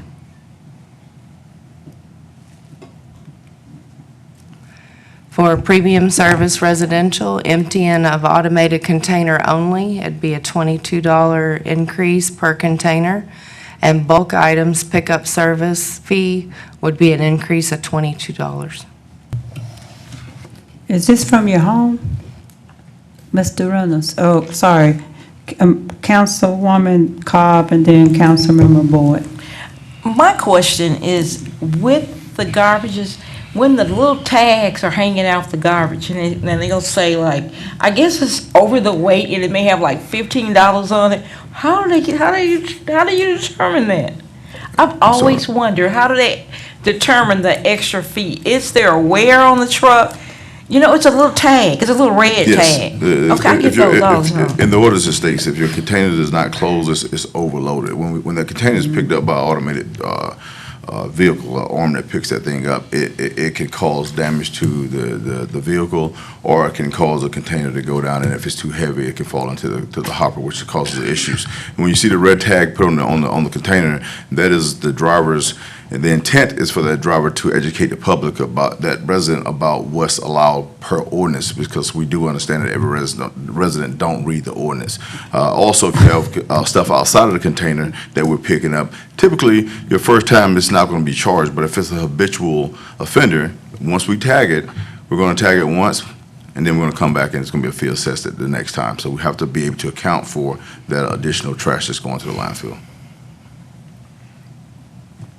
Keeping in mind that we have offered, this council authorizes us to give every clean resident that has a solid waste account 500 pounds free at the transfer station every month, where they can freely dispose of the 500 pounds without us picking it up, and there would be no charge for that. So if they elect to put it on the side of the road and we got to pick it up, we will account for that charge. Councilmember Boyd. Thank you, Madam Mayor. My question is in line with the one you were attempting to ask. The emptying of the automated containers, is this just the standard? This is a premium. If you call in for a service that's not on your service day, and we have to go out and service your container, we will go out there. We call it a premium service, because it's not your service day. If your collection day is Friday, but you had a party on Sunday and you picked up on Monday, we will come pick it up. There's a fee associated with that driver and the fuel cost. Now it's clear. Thank you. Yes, sir. And the bulk item pickup, Mr. Reynolds, is like a chair and stuff like that people just leave out there. Yes, ma'am. Mm-hmm. Yes, ma'am. Thank you, sir. Any more questions for Mr. Reynolds? Thank you.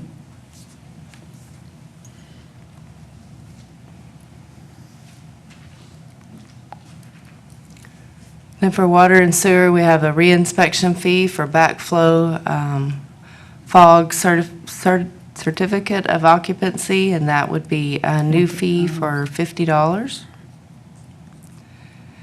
For sewer lines, CCTV reinspection, and these are the costs added to public infrastructure acceptance reinspection fee. This is an increase of 10 cents per foot.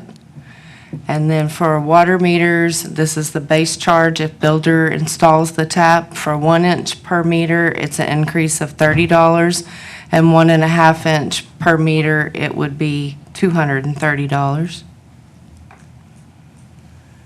And then for a broken meter box, it would be an increase of $25, and a broken angle stop would be an increase of $50.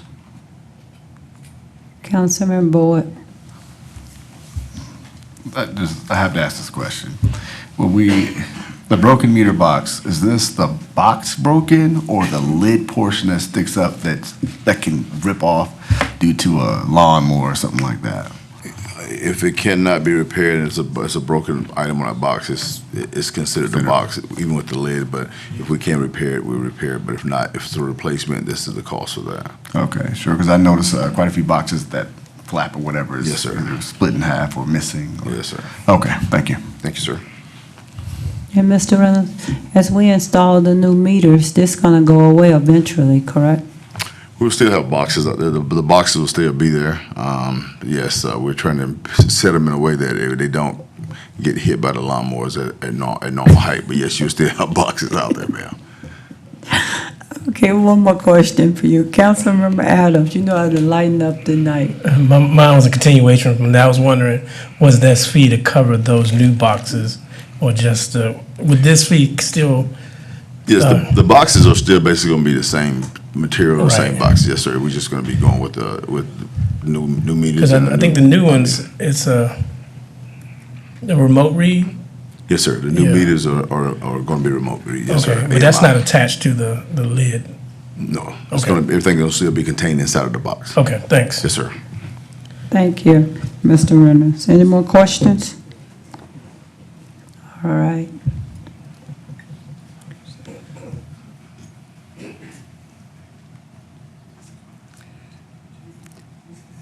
Mrs. Drake, we're ready.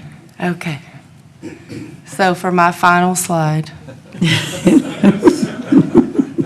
I want to go back 2 slides, but we can continue. No, just joking, just joking. the proposed fee schedule is available online. It has been there since March 28th.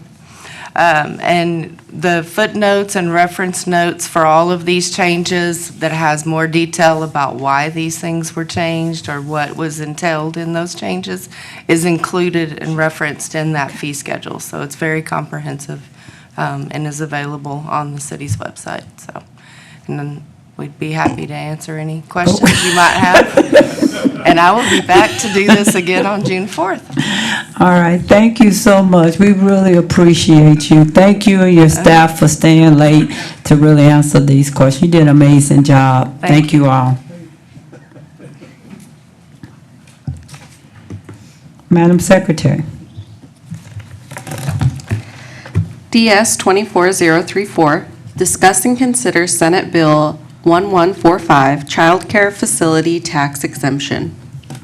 Thank you. Mrs. Drake. Thank you, Mayor and Council. So this item is for the Senate Bill 1145, Child Care Facility Tax Exemption. So to give you a little background, the State Proposition 2 for Constitutional Amendment election, it proposed allowing a governing body of a county or municipality to exempt a property from taxation, all or part of the appraised value of real property used to operate a child care facility. The proposed amendment would authorize the governing body to adopt the exemption as a percentage of the appraised value of the property, but that percentage could not be less than 50% of the appraised value of the property. And as you know, this passed statewide. The Bell County election results are here, and that was 63.6% for. So the definition of a child care facility, the facility is licensed by the Health and Human Services Commission to provide for a child not related by blood, marriage, or adoption to the owner or operator of the facility for all or part of the 24-hour day, whether or not the facility is operated for profit or charges for services it offers, assessment, care, training, education, custody, treatment, supervision. So the criteria for the exemption to qualify for a child care facility, owner or operator participates in the Texas Workforce Commission's Texas Rising Star Program as described in the government code, and for that facility, and at least 20% of the total number of children enrolled in that facility receive subsidized child care services provided through the Child Care Services Program administered by the Texas Workforce Commission. So the qualifying child care facility for a property owner leasing the property to the child care facility, there is a specific affidavit form required certifying that the property owner has provided the child care facility a disclosure. In other words, the property owner would have to provide them with the affidavit stating that they are ensuring that the rent charged for the lease of the property fully reflects that reduction. So the reduction in the amount of taxes on the property resulting from the exemption would have to be made through a monthly or an annual credit against the rent. So the fiscal impact, we found that there were 30 providers listed in the Texas Rising Star program. That's what was available on the Texas Workforce Commission website. And based on the current taxable information that we were able to find on Belcad, should all those properties be eligible, the 50% tax exemption would be approximately $30,000 revenue loss, and the full 100% tax exemption would be $60,000. And I would be happy to answer any questions you might have. Thank you.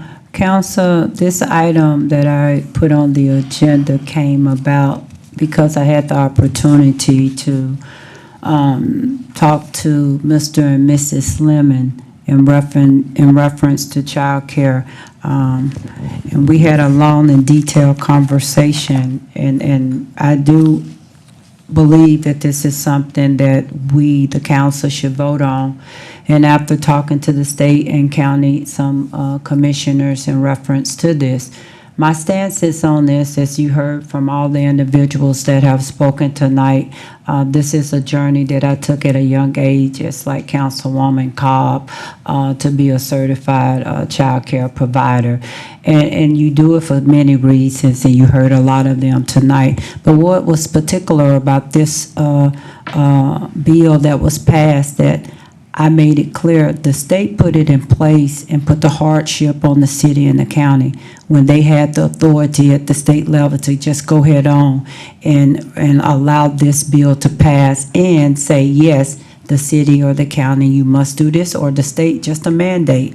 And the county, as you heard, decided that this is something that they wanted the city to do. I don't see how the county can change their minds. Once we put this in play, it's in play. Then what else is there to do after we do it?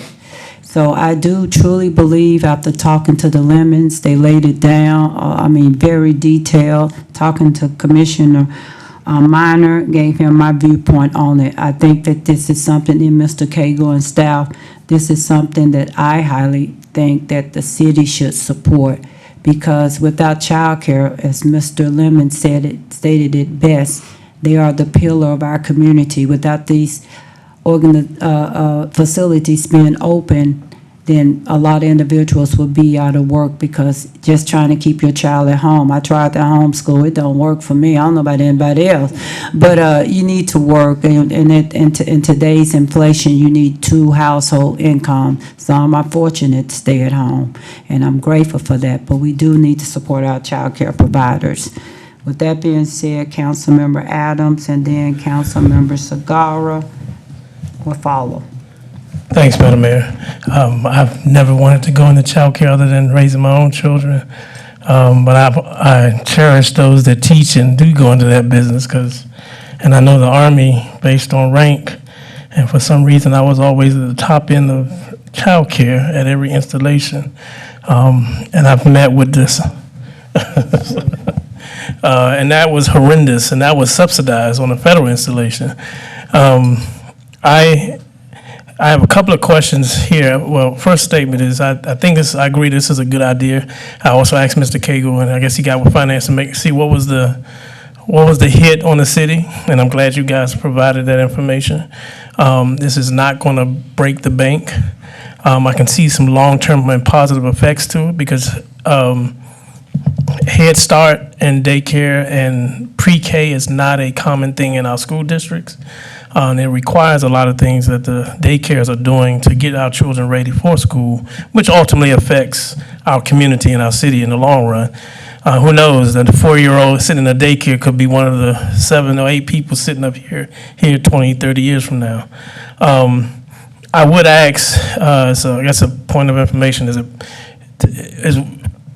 there's no ask in the presentation, and so would a motion of direction be in order so that, because there's a time frame for this, so it can meet the tax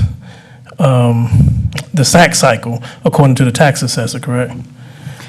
That's correct, and they let us know that that's April 30th. So it's already passed. So if the council acts on this and passes it, it's for the 26 tax year. Okay. So either way, we still need something to come back at the next meeting, correct? And I can wait and do the motion, or I'll do a motion of direction. It's just up to you, however you want to do it. I prefer you to wait until all the council members have spoken. So be it. And I'll reserve my remaining time for the next. Councilmember Sagara. Thank you, Mayor. And, at first, when I spoke to, when Mr. Lemons came and visited me, I was kind of taken aback, and I'm like, oh, no, we can't really afford something like this because we already have enough exemptions, tax exemptions. But in the city, actually going out and looking at the numbers, because I had a whole bunch of questionnaire that, thanks to Mr. Lemons, dropped off, and he answered a lot of those questions. But I just want to say thank you to the staff for actually going in and actually bringing this number, and pleasantly surprised that it's only $60,000. In my head, when this first came out, I'm thinking millions. I'm thinking, oh my God, we're going to be millions. So 60,000, my question is, do we see this, when we started with the military exemptions, we were all for it, but then it just became a large animal that just went, how do we see this growing? Do you have any idea how this may grow?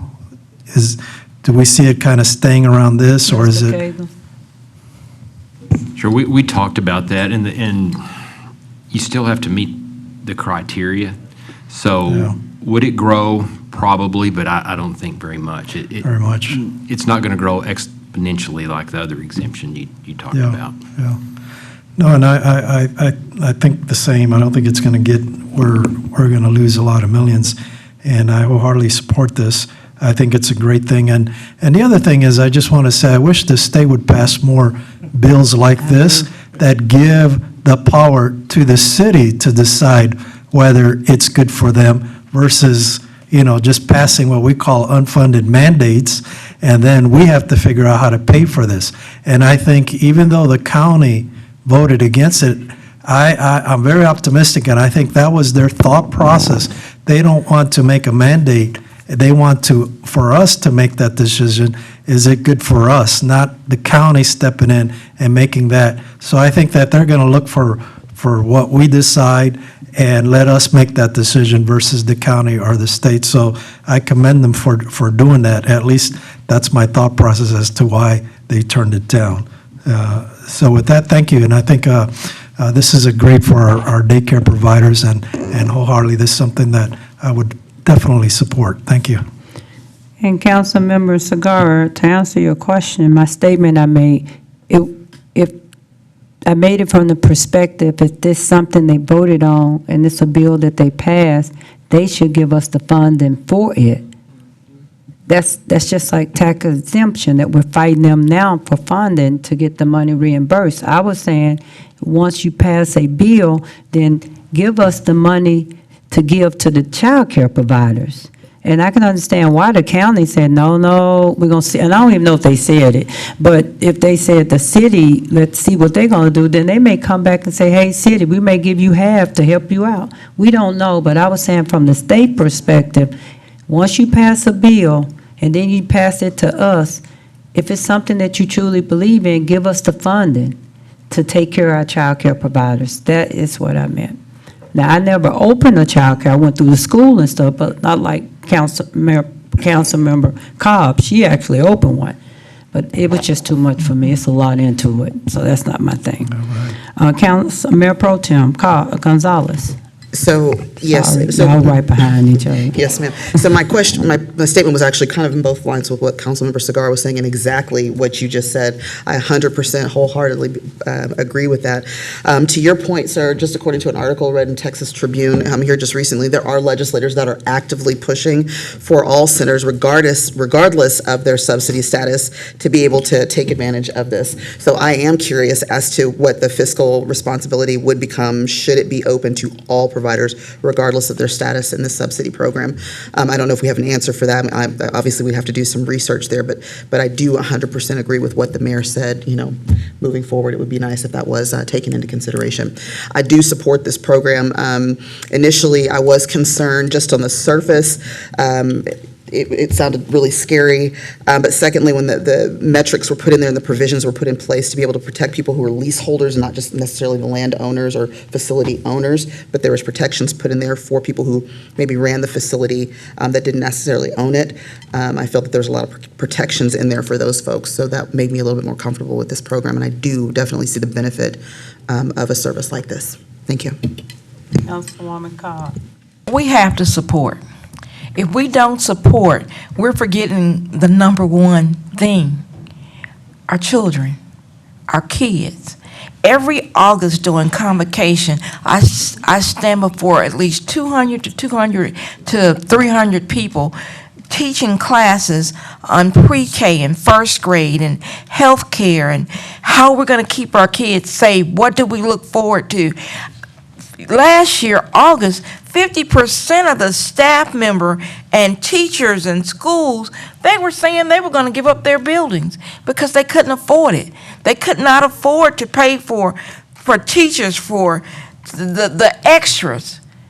If we want our children ready and comparable to other children throughout this world to compete, we've got to support them. We've got to support them to ensure that our children are in this mainstream pre-K, first grade, that we have the best teachers and the best things in those schools. And that's what I look at when I look at this bill. I get a little excited because I know what it means for a mother to not have money and want to put their kid in the best child care or want them to go to pre-K or want them to be in these places, and they can't afford it. And the reason why they can't afford it, because we can't afford to have the best people in the schools. So we can't let them down. People matter. I agree with you, Councilwoman Cobb, because I know in Fort Cabasso, there are waiting lists throughout the city of Killeen Post. So yeah, there is a need for childcare. With that being said, Councilmember Adams, you want to do your motion of direction? Yes, Madam Mayor. Oh, Yes, Councilmember Adams. my motion, I move. Oh, Councilmember Boyd has something to Okay. say. I'm Yes, sorry. just a quick question. When we did the research to determine there's 30 providers listed with agreements on the website, did we also have the numbers of total childcare facilities within the city? No, sir. Okay, I'm just thinking long-term, if the state does go and allows that exemption, what that impact might be for projection reasons, but okay, thank you. Councilmember Adams has the floor, Councilmember Cobb. Councilmember Adams, the floor is yours. Thank you, Madam Councilmember Mayor. Cobb, you got anything you want to say before, because it's your last one? I do want to say, but that was a good question, because in Bell County and in our surrounding areas, we have so many at-home child care placements and people who are doing in-home care. With this bill, we're going to have to move it up a notch. The Rising Star program that they have, that they list these homes. As an inspector for when you're with child care services, you come out to the different homes and to the different schools and to the different places, and there's some accountability that's taking place. There are some signs that when you get in these places that tell you that we are doing what we need to do to meet the needs of child care. If you're not seeing these registered homes or these places, don't leave your children there. I'm sorry. But you need to look and see these people, that everyone's meeting the standards. There's a sheets of paper, like sheets of paper. You know, it's like a tattoo parlor. When you go in there, you have this, like, I'm gonna get through, Mayor, and you'll see everything listed, what has happened, the inspections for these child cares, if everyone is doing what they need to do. They're gonna have that listing with that Rise and Star program, and there's another program that they have where persons are, the accountability and the responsibility is there. So I get what you're saying. We got to make sure that who's getting this money is getting this money and taking care of what they need to. So I agree with that also, but we got to help them. I'm sorry, y'all. People matter. Children really matter. And I'm going to be quiet. Thank you for your, Councilwoman Cobb. Councilmember Adams, Thank you, motion Madam. of direction. Yeah, motion of direction that we adopt a 100% exemption, that staff comes back with an ordinance based off SB 11, the Senate Bill 40. Proposition 2. Thank you, Proposition 2, with the 100% exemption. And that, give me a price to it, which is 60,000. Does that, That's it. does that the amount need to be in the ordinance, or Is just that- 100%? Is that for 30? We doing, Mr. Cagle can clarify that. No, I just said an exemption rate of 100%. Yeah, we can't, that's all you can do. We Yeah. can't cap it. Right. Okay. All right, so the ordinance that is second to the motion of direction is Councilmember Boyd. Second. All right, so the motion of direction is to come back with an ordinance with child care exemption, 100% tax exemption. All in favor, yes, just raise your hand. All in favor, yes. That's too easy, 7-0. All opposed? That's no one. All right, motion of direction carries. Madam Secretary, our last item, and Mr. Cagle, can I see your paper real quick? And that item is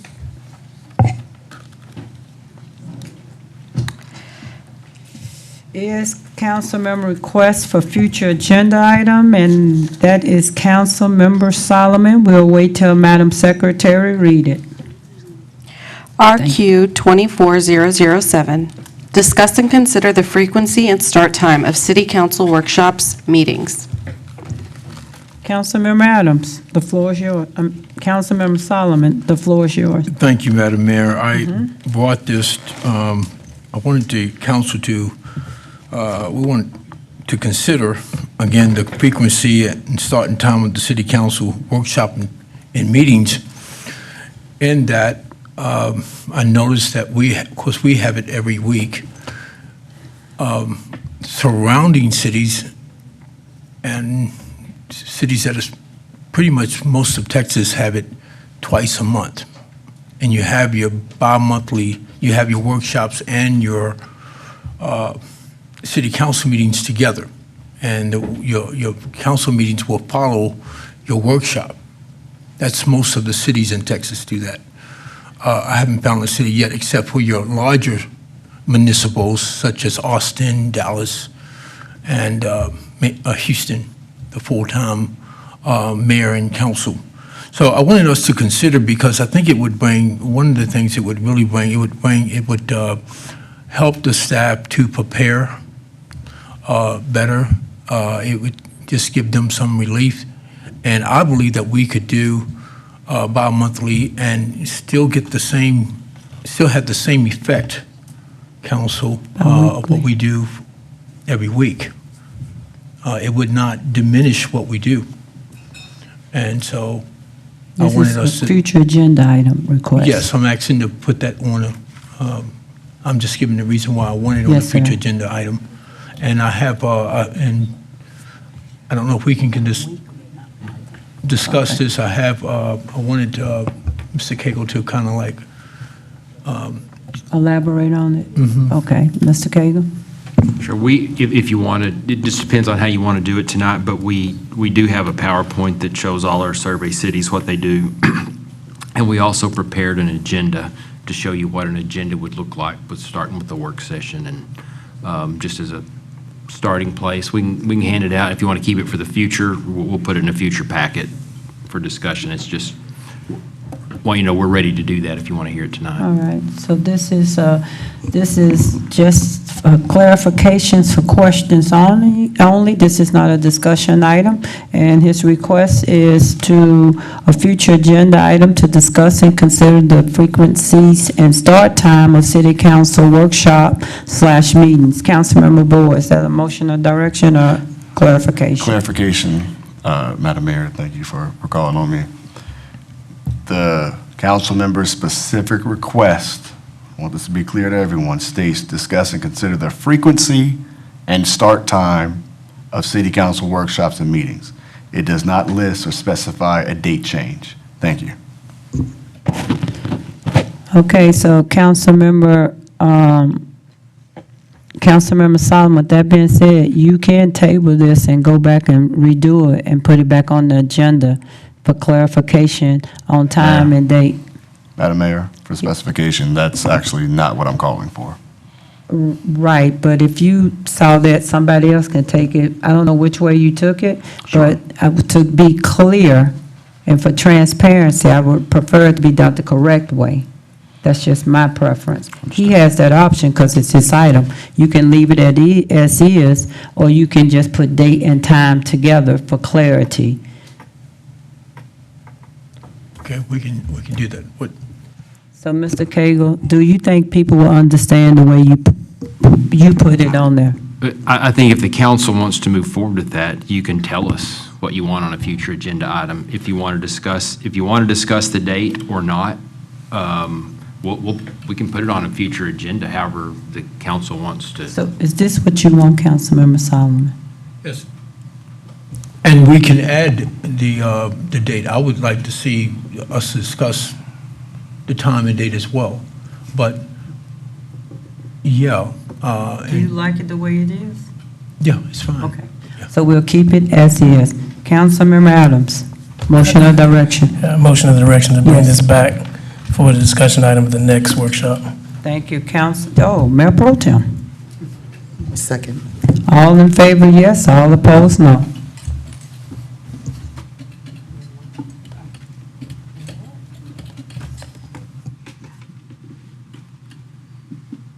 We have 6 in favor. Motion or direction carries for future agenda item. A motion to adjourn? I move to adjourn. That's Councilmember Adams. Second. Councilmember Boyd. Did you get that, Madam Secretary? Yes, ma'am. Okay, all in favor? Meeting adjourned.